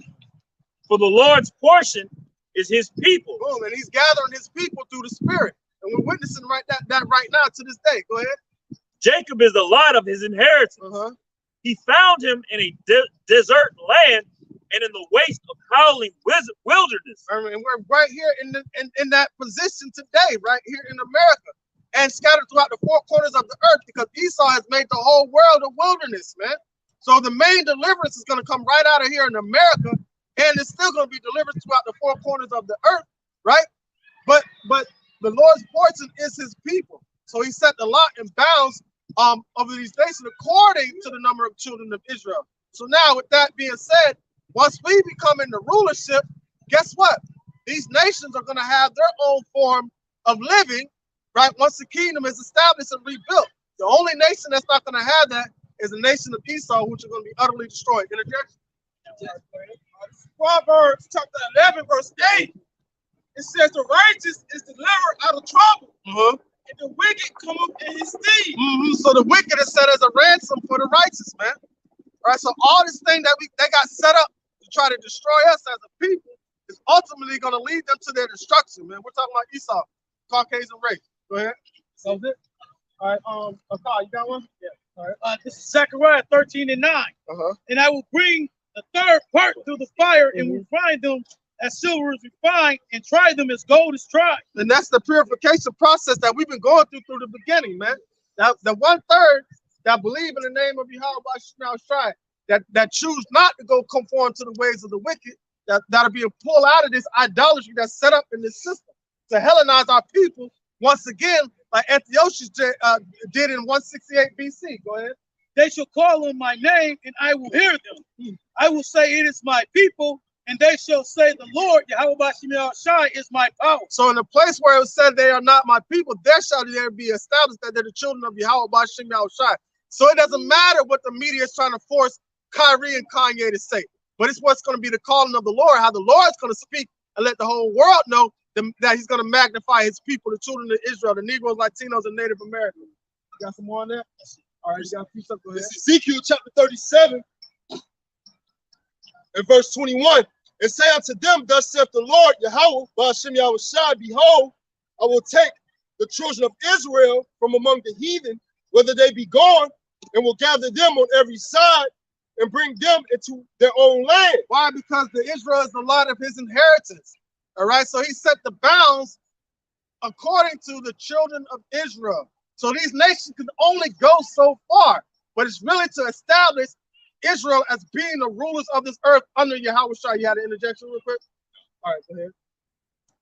In verse 22, and I will make them one nation in the land upon the mountains of Israel, and one king shall be king to them all, and they shall be no more two nations, neither shall they be divided into two kingdoms anymore at all. All right, so now after King David, all right, and Solomon, you had Jeroboam and Rehoboam, and then we're split, the northern kingdom and the southern kingdom. Now through the Spirit, the Lord is gathering us together to become one stick. Right? That goes back to what, Zechariah, where we had the ephod and two women came out. That's us we're going into captivity together, right? And being delivered together, man. All right, that was it on that. All right, go ahead. It's the book of Hosea 1:11. Then should the children of Judah and the children of Israel be gathered together. All right, that's the northern and the southern kingdom being gathered together. Go ahead. And appoint themselves one head. One head, and that head is Yahweh Shai. And they should come up out of the land. For great shall be the day of Jezreel. All right, so great shall be the great day of Jezreel. Is that some more on that? That's oh, that's it. All right. All right, so that's what's being established right here in America, man. Those bones being lifted up and becoming a great exceeding army. All right, back to Deuteronomy. Fine. It's Deuteronomy chapter 32, verse 10. He found him in a desert land and in the waste of howling wilderness. He led him about. He instructed him. He kept him as the apple of his eye. And that's the whole point, man. Regardless of what we go through from the beginning and to the end, he's always kept a close watch on the apple of his eye, that being the children of Israel, man. Purifying the nation of his inheritance. Go ahead. Verse 11. As an eagle stirreth up her nest, fluttering over her young, spreadeth abroad her wings, taketh them, beareth them on her wings. Boom. And what the Lord is doing, when an eagle is ready for their young to get out of the nest and fly, they prickle up the nest and make it real uncomfortable for them to sit there so they'll jump out and soar and fly. That's what the Lord is doing. It said, somebody get Revelation 12:12 real quick. Baba Kushar.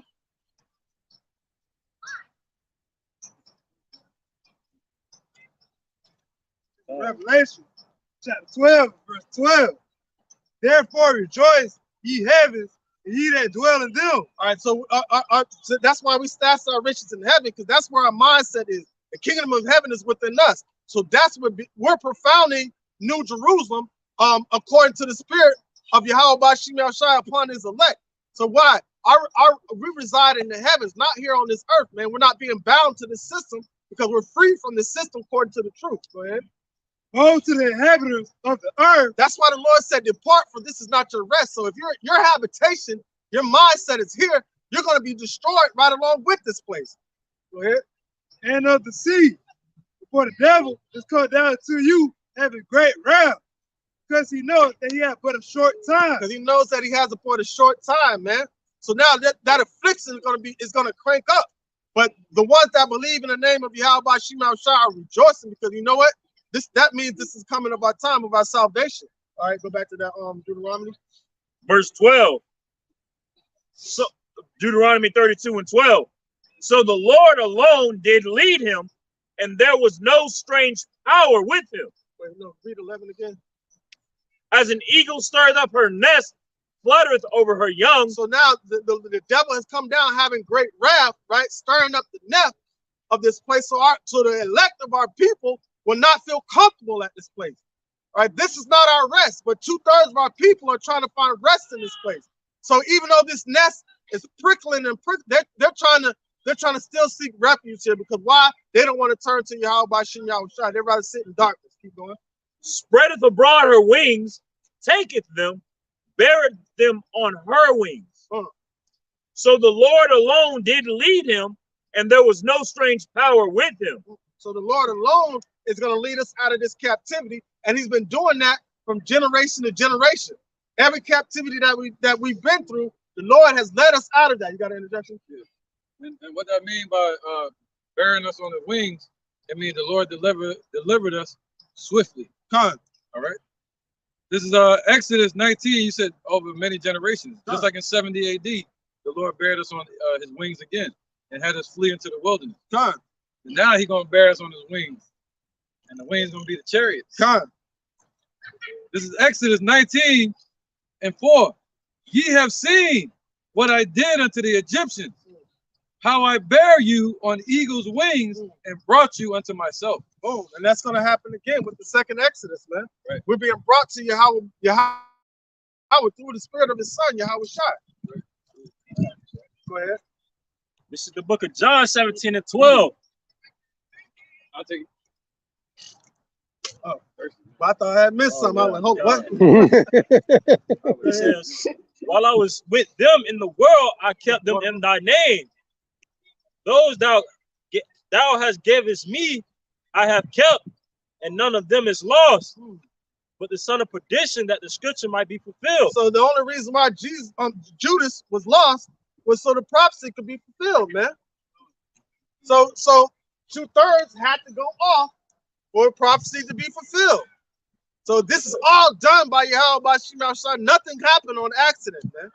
He scripted it, he inscribed it, he wrote it, and it's being manifested and coming to pass. All right, just go ahead. This is the book of 2nd Ezra, chapter 9. I'll start at verse 19. For then everyone obeyed, but now the manners of them which are created in this world that is made are corrupted by a perpetual seed and by a law which is unsearchable, rid themselves. So I considered the world, and behold, there was peril because of the devices that were coming to it. And I saw and spared it greatly, and have kept me a grape of the cluster and a plant of a great people. So those devices are the imaginations of the wicked. Everything starts with a thought. I want a building right there. I put it in the mind, put it on a blueprint, hire a general contractor, somebody to build it. That's how everything starts and is established in this society, man. Everything is done from a carnal imagination, and this is a memorial of what wickedness is, man. So the Lord wants everything to be erected. The Lord don't want these statues torn down. The Esau want these statues torn down for what? To kind of hide them the wickedness that they've been done over generation to generation. But the Lord is going to establish that and make it manifest and let it be known who the wicked are in the earth. Verse 22, let the multitude perish then, which was born in vain, and let my grape be kept and my plant, for with great labor have I made it perfect. All right, so the Lord has made it. That's the whole point. With great labor, the Lord has made us perfect, man. It's all about the perfection of Israel, man, from the beginning until the end. Go ahead. That was it. All right, so we get back into Deuteronomy. Deuteronomy 32 and 13. He made him ride on the high places of the earth, that he might eat the increase of the fields. And he made him to suck honey out of the rock and oil out of the flint rock. And in Israel, we actually had mountains that used to leak out honey, man. That's a land that flowed milk and honey. It's spiritual, dealing with nutrients and protection, but we really had mountains that used to seek honey out, man, because the bees would make beehives within the mountains, and there would be real like honeycombs right there in the mountains, man. The land was beautiful, man. And the Lord made it for our sakes. But the Lord has a cleansing process, not only with the land, but first, what's the point of cleansing the land of Israel if the people aren't cleansed? Because we were a people before we were a place. So the journey for the children of Israel is the perfection, all right, for us to be able to inhabit that land in righteousness and righteous judgment throughout the earth. Right. And he said he made him to ride upon the high places. That means he had us rule over those Canaanite governments. We took down those Canaanite governments with Joshua and Caleb. So the Lord made us to ride upon the high places, man. Same way the scriptures say, here comes our king, Yahushua, leaping upon the mountains. That means he's going to be conquering these governments. It's the book of Isaiah 58 and 14. Then shalt thou delight thyself in the Lord, Yahushua, and I will cause thee to the ride upon the high places of the earth, and feed thee with the inheritance of Jacob, the father, for the mouth of the Lord hath spoken it. The mouth of the Lord has spoken that. So we're going to be riding with Yahushua on these high places, man. And that's the establishment of the children of Israel. That's our hope. We don't want to rule with Esau in this wicked ass society, man. We don't want to have nothing to do with it. We want to see this place destroyed. And every ideology, idle thought that brought forth these wicked devices to be destroyed right along with it. We don't even want these thoughts to even be in the minds of anybody anymore, man. We're going to destroy everything that comes along with it. And which one of these heathens would? I wish you would think it. I wish you would think it. Because we're going to bring straight righteous judgment. There's nothing, there's only righteousness in Yahweh by Shem Yahushai. And with that being said, he's establishing only righteousness in Jacob. What is it? Isaiah 60, it says, all thy people shall be righteous. I think it's Isaiah 60, but if we can find it, we can get it. Go ahead. Isaiah 36. Is it? No, it literally says, and all thy people shall be righteous. And yeah, you can keep on going. Isaiah chapter 60 and 21, thy people also shall be all righteous.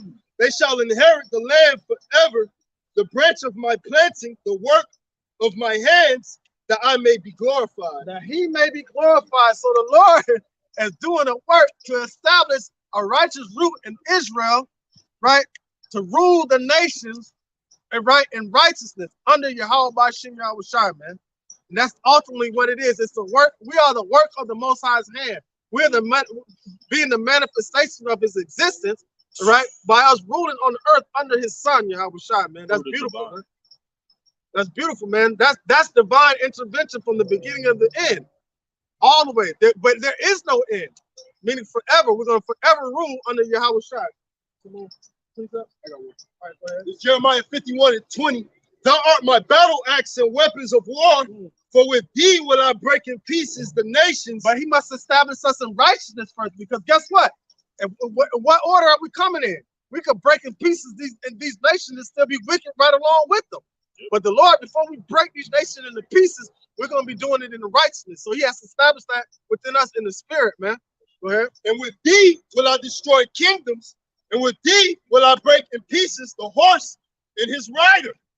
The horse and his rider, man. Come on, man. Who is that horse? Esau riding in on his high horse. The Lord's gonna knock him off of it. Like he did Antiochus Epiphanes, he knocked off the horse and busted up all his insides. That's why the Lord said he shall die without hand. Sister tried to warn him. Yeah. Said the Lord's gonna do him dirty. Said the Lord's gonna do him dirty. Did him so dirty that wasn't he one that had a sickness and he stank? Oh, yeah, they will push him in a wheelbarrow. Yeah, they left him out in the open because they didn't even, he smelled so bad that nobody wanted to be next to him. He was decaying from the inside out. And then in his decay, he was like, okay, yeah, Yahweh is the Lord. Yeah, and then he put together a treaty to stop persecuting the children of Israel at that time. That's how the Lord put hell on him, boy. Man, that's showing that the Lord ruleth in the kingdom of men. Because somebody that was exalted so much can be brought down so goddamn low, man. That shows power. And vice versa. Right. Going back to Tobit 13:2, man. The Lord make him live, and he raised him up and he saved him.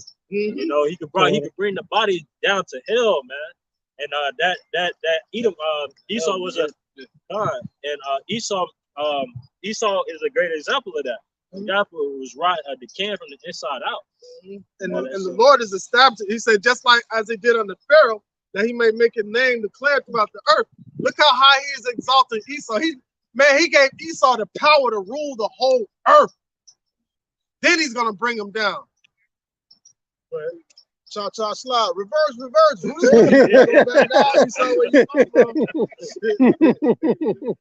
All right, that goes to Daniel chapter 4, verse 17. He set up over it the base of men, man. That caveman that didn't even know how to speak, that booga booga. That's all they knew, man. He took that and brought it up to rule the whole earth. Come on, man. That's showing the power of Yahweh, divine intervention. Because they couldn't have did it on their own. Some more precepts. All right, go ahead. This is Malachi chapter 4, verse 1. For behold, the day cometh that shall burn as an oven, and all the proud, and all that do wickedly shall be stubble.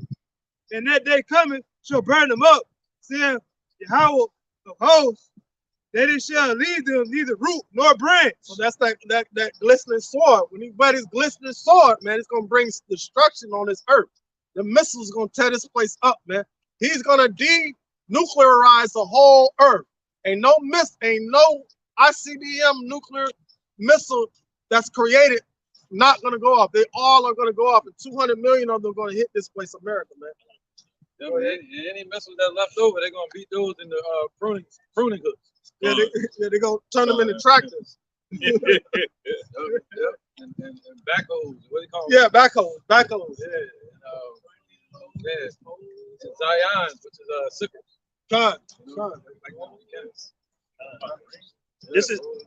This is the book of Jeremiah 16:14. Therefore, behold, the day is come, saith the Lord, that it shall no more be said, the Lord liveth, that brought up the children of Israel out of the land of Egypt, but the Lord liveth, that brought up the children of Israel from the land of the north, and from all the lands whither he had driven them, and will bring them again into their land that I gave unto their fathers. God, man. I was meditating on the land of the north thing, and how he said he delivered them out of the land of the north. All right, ultimately representing America, all right, North America, and it's already proclaimed and it's already written. All right. It's Deuteronomy chapter 32, verse 14.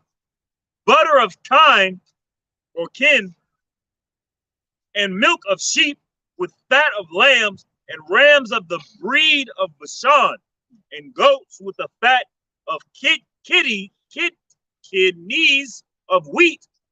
Thou didst drink the pure blood of the grape, but Jeshurun waxed fat and kicked. Thou art waxen fat. Thou art grown thick. Thou art covered with fatness. Boom. And what did we do when we got fat? We started acting like these other nations, just like the elder was established earlier than we were speaking about. And in Ezekiel 16 talks about the same thing, saying the Lord saying how he found us unswaddled in a pool of blood with all the nations passing by us. So he cooked us up, swaddled us, gave us all kind of jewels and gold and silver and rubies and decked us, meaning that he gave us the laws, man. He gave us, man, somebody get Deuteronomy chapter 4. And he physically gave that to us. God. He physically, he had us eating the lambs and everything. We had all of that. We was right over there. He even let us leave out of Egypt with all that stuff. With all that shit. You know, the Lord had a trade surplus set up and everything for us, man. But as soon as we wax fat, just like a wicked woman, she got thick. She want to show off her ass. Come on, Harless. Right. I don't need no man. God. So what did we do? We went chasing after our lovers, man, which was the other nations and their idolatry. But we're being separated from these other nations, and we're still being separated from these other nations. So even the children of Israel had their bounds that we cannot surpass, because he's going to leave an elect, all right, to be established from captivity to captivity, so we can have a deliverer to bring us from one captivity to the next, all the way to the end, for us to be established under the spirit of Yahweh Shai. Right. That bound that we cannot pass is our punishment. God. Once we get past our punishment, it's blessings for us, man. God. We can't stay in that. We can't stay in the hell forever, in the hellish state forever, because Yahweh Shai got to get his throne. By him getting his throne is going to be righteousness on the earth. So it's impossible for us to be in this hellish condition forever. So the Lord set a bound for us as well, for our punishment. I'm going to whip your ass for this long. And that's spoken of in Daniel chapter 9. All right? He set a time limit for it.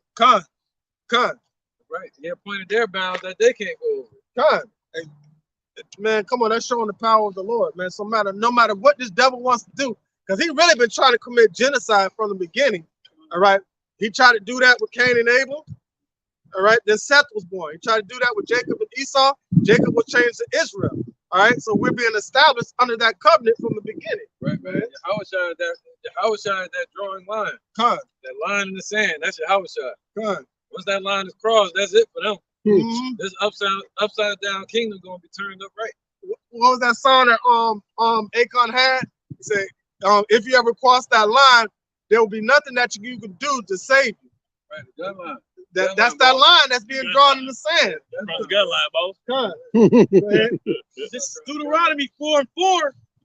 But ye that did cleave unto the Lord, Yahweh Shai. Deuteronomy 4:5. Behold, I have taught you the statutes and judgments, even as the Lord Yahweh Shai, my power, commanded me, that ye should do so in the land whether ye go to possess it. Whether we were going, that's when we was going into Israel. But this mindset was supposed to be carried over into our captivities, man.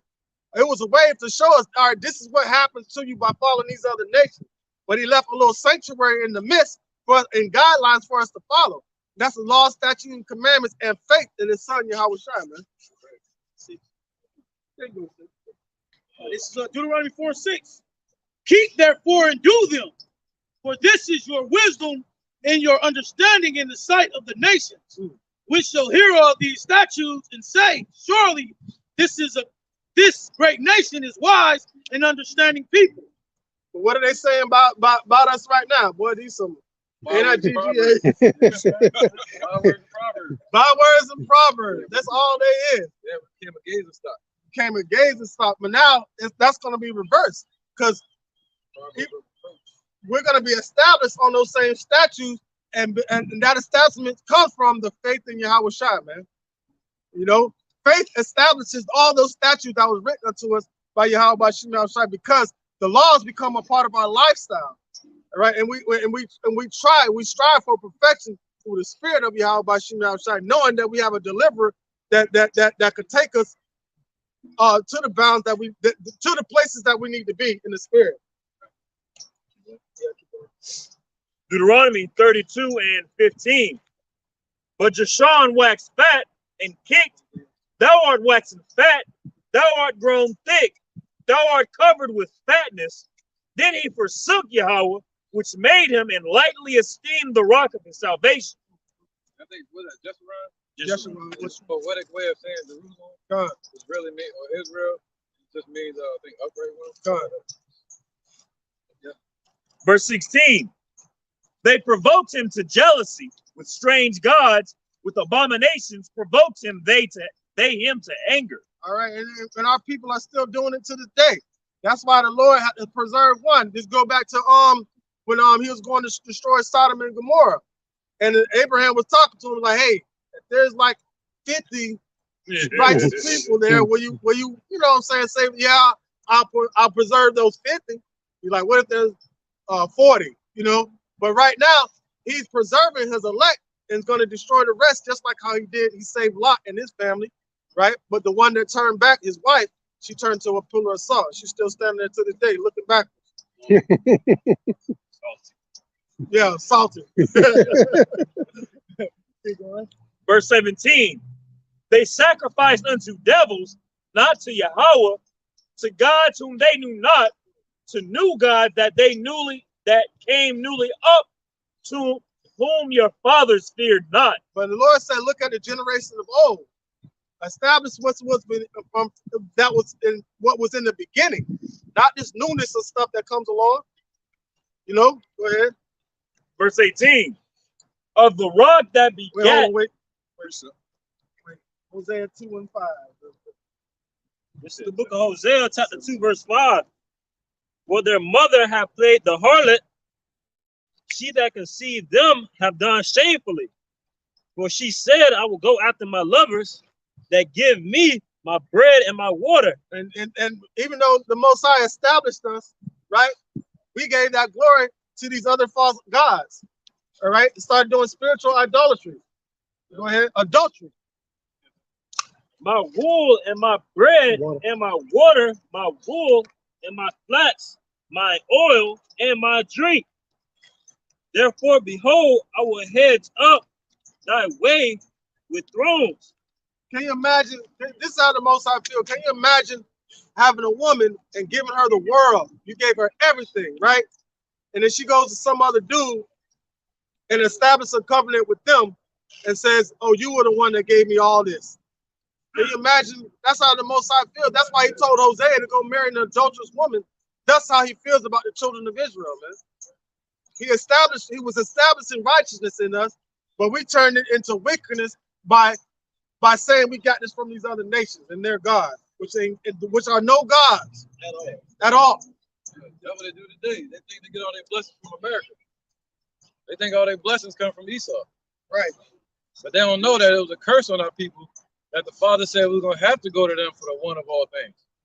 And Wisdom of Solomon chapter 6 says clearly that Esau got their power from the Most High. Job 9 and 24, the earth is given into the hands of the wicked. It is. Genesis 25, that was going to be on Esau. They're going to gain the fatness of the earth through being a damn thief. The curse that was on Cain. So I was like, you're going to be a vagabond in the earth, man. Right. Go ahead. This is the book of Job 28 and 28. And unto man he say, behold, the fear of the Lord Jehovah Shai, that's a wisdom, and to depart from evil is understanding. Right, but you got 2/3 of our people that are their wickedness is so embedded in them they can't depart from it. So the Lord is going to have them bend their back down always, all the way to destruction, man. You know, but the elect have obtained it, and the rest were blinded. Prime example earlier when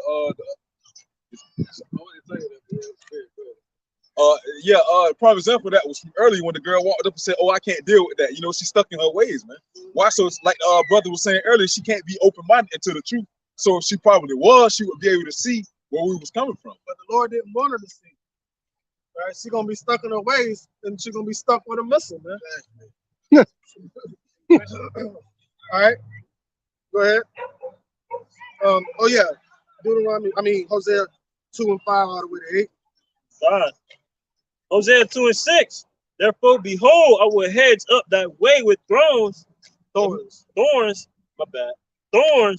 and make a wall that she shall not find her path.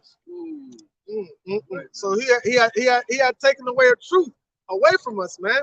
So now he had hedged up our way with thorns, man. All right. So we will discontinue from our heritage. Way back home, we hedged it up. Yeah. Come on, man. Just like how he did in the garden, where he says he hid the tree of life. Same thing. Come on, man. So now we have access to the tree of life again through the spirit of Yahweh Bashim Yahushai is being restored unto us, the elect first. All right, go ahead, all the way to 8. Fine. Hosea 2:7. And he shall follow after her lovers, and she shall not overtake them. And she shall seek them, but she shall not find them. So ain't gonna be no rest in this place, man. There's no rest in this place. There's no rest in trying to conform to the ways of these nations, man. We have to take heed to what Yahweh Bashim Yahushai is speaking unto us and move forward from that. But 2/3 of our people are gonna still follow after their authority, the devil, man. You should not overtake them, man. It don't matter what Jake do in this society, they will never surpass Esau. Except for in wickedness. That's about it. That's about it. But you gotta go through Yahushua to defeat them devils. They gotta go through Yahushua to conquer all these nations, man. Any other way, he said they should not overtake them. They can trim their ways to seek love, try to woo them, paint their face like a harlot. But Jake will never surpass Esau unless we go through Yahushua. Man, it's scripture in Ezekiel 16, and it says that harlots receive rewards for their work. But it says the children of Israel paid to be harlots, man. So the children of Israel pay to be harlots, man. So we don't receive any benefits for the spiritual adultery that we commit against Yahweh Bashim Yahushai. Only thing we receive is judgment. Retarded whoredom. Retarded backwards harlot. Go ahead. Willing to be the so-called bottom beat. To Esau. And the system. Basically, our people, they what we call down here back in there, take off. Self-use, take off pay you rather than you paying to take off the That explains our people. I'm sorry. Oh shit, you got like scripture say freely receive, freely give, man. We out here freely receiving this information from the Lord Yahweh Bashim Yahushai and giving it, but yet 2/3 of our people going into these harlot houses paying for it, man. You know, these whorehouses, all right, which would be these churches, all right, paying for the doctrine, man, the false doctrine, that all right, and not getting anything from it, man, not getting no nourishment. Or not only that, either they're going to let's go run down the line. You got IUIC and they buying that merch. Come on, hold this real quick. So now they go into the harlot houses and listen to the false prophet. You ain't even got to necessarily go into the churches, but it's the ideology behind these false religions, man. But not only do they go to the harlot houses, they go to these universities, these secret societies, Mason, fraternities, sororities.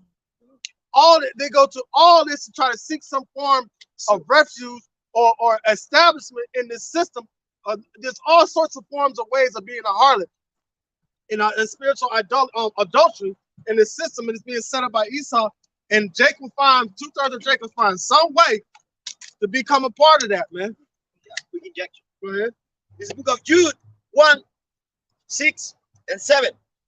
And the angel which keep not their first estate, or left their own habitation. Man, their first state being established in Yahweh Bashim Yahushai, according to these laws and statutes that was developed, that Moses gave to us when he came off the mount. Go ahead. He have reserved in everlasting chain under the darkness, unto the judgment of the great day. So basically, they're in the chains of darkness, which is the flesh. So they act according to the flesh, man. So they're not spiritually minded, man. So to be carnally minded is death. So the Lord is going to preserve them, all right? And man, listen, and let these missiles consume them. He ain't going to even pull that spirit out of their body right away. They're going to sit there in that torment for a little minute, man. That's a judgment to these people. All right? Even number 7. Okay, it's like it. Even as Sodom and Gomorrah and the city about them in like manner, giving themselves over to fornication and going after strange flesh, are set forth for example, suffering the vengeance of eternal fire. And that new example is going to be America. That's not going to be that new example, the new memorial.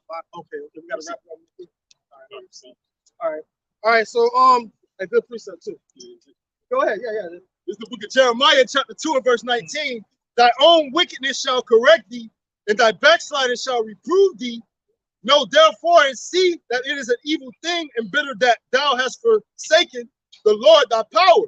and that my fear is not in thee, saith the Lord God of hosts. For of old time I have broken thy yoke and burst thy bands, and thou saidest, I will not transgress. When upon every high hill and under every green tree thou wanderest playing the harlot. Man, listen, have you ever been a child and you get an ass whooping, you tell your parents you ain't gonna do it no more, then you go right back out the door and do it again? Man, listen, quick testimony, when I first came into the truth, I was all happy, excited. And then the elders say, get involved with the stories, man. Read the stories and get in tune with your heritage, know where you came from. And bruh, I saw myself when I was in the world as the children of Israel. Because every time we would get delivered out of a situation, you'll flip over to the next page and it'll say, and the children of Israel did evil in the sight of the Lord again. And it gets a repentance. And it got a little frustrated. I'm like, because we can't, at that point in time, I was like, damn, we can't get it right. But who is Mr. Can't Get Right? Esau. So that's our people trying to follow behind this wicked devil and these other nations. But when we follow the land, wheresoever we go, that's when we establish righteousness on the earth, man. Through that spirit. Can't see nothing without the light. Can't see nothing without the light. So 2/3 of our people still want to go up around in the dark, right, but in the noonday. Yeah, it's about timing. It's about the chemistry. It's about the timing. It's about the Most High's time. We couldn't wake up. They said, disturb not my love before the time. God. So we couldn't. These fake pastors, they couldn't wake us up. You know. So it's all about the Lord's time. God. It's all about Yahweh's timing when He decided to give that light, light of all men, which is the elect of Israel. God. And that became what? The condemnation of the world. Right. Because the world is established in darkness. But then when the light entered into the world, the light flee from the darkness. Man. The darkness flee from the light. It's like Deuteronomy 30. Oh, you have something? 32 and 18. It's Deuteronomy chapter 32, verse 18.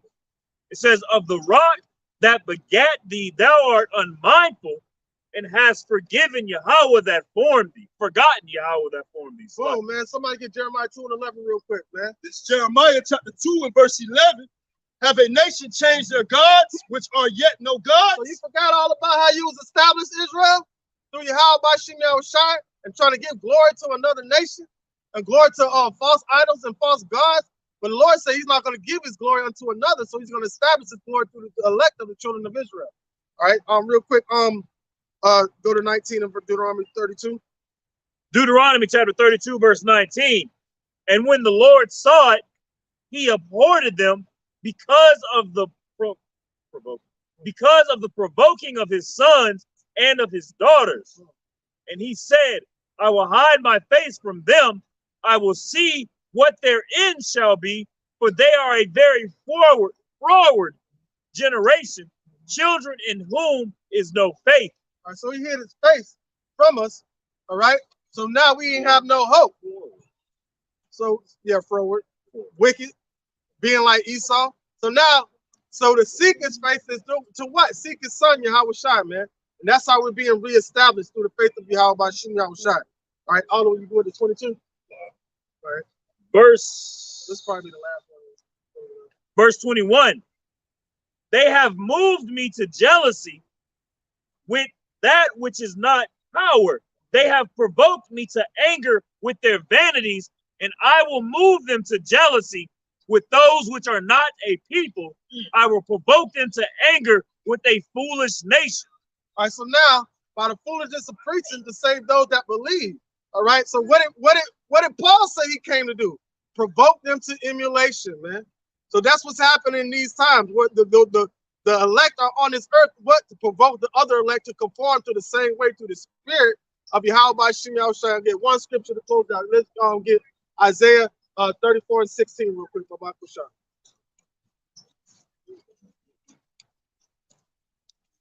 It's the book of Isaiah, chapter 34 and verse 16. Seek ye out of the book of the Lord and read, and no one of these shall fail, none shall want her mate. And that's how we're going to be established, through seeking out of the book of Yahweh by Shem Yahushua and read. And none of these prophecies that are being spoken of in this book are going to fail. None shall want her mate. Go ahead. For my mouth it hath commanded, So the Negro, Latinos, and Native Americans are the Israelites of the Bible, man. For my mouth it have commanded, and his spirit it have gathered them. His mouth has commanded, and the spirit of the Lord has gathered them, man. But that's how we're being moved through the spirit of Yahweh Hashem Yahushua being established here on this earth. The spirit of the Lord has gathered The us. spirit of the Lord has gathered us, That's man. Just like gathering you were us, saying before. Kind of like Yahweh Hashem Yahushua. All right, man. Got a couple more before we close out. All right, this is the book of man. All right, this is the book of Psalms, chapter 22 and verse 26. The meek shall eat and be satisfied. They shall praise the Lord that seek him. Your heart shall live forever. All right, so the meek shall eat and be satisfied, being established through the spirit of Yahweh Hashem Yahushua, man. And it's going to be manifest throughout the ends of the earth. All right, Lord willing, this lesson was edifying and serve its purpose for the hopefully elect, the ones that truly believe in the name of Yahweh Hashem Yahushua. You got one more. One more? You sure? Okay. Yeah, you good. All right. So with that, we want to give all praise Hey, to the Most. Shalom, JFGD, Egg. He consistent, I don't right? either, Whoever man. that is. They be leaving comments on my page. Yeah, man. Shout out to you, man. Shalom, brother. All right, so we're going to give all praises to the Father and the Son and the Holy Spirit of truth in the proper Hebrew tongue, Lashman Kodash. We're going to say, Kal, Kal, Alayim, La, Yahweh, Yahweh, Ba'ashem, Ba'ashem, Yahushai, Yahushai, Ba'ashem, Ba'ashem, Ha, Rakah, Kodash, Mama. Double honor to the elder apostles, the great millstone, and our elder here one as well. Salutations to the Akim that believe that are out here pushing the sincerity and truth. And shalom to the men, women, and children that truly believe in the sincerity and truth, man. We're almost out of here, being established by the Spirit of the Lord, man. Keep pushing. Shalom. Shalom.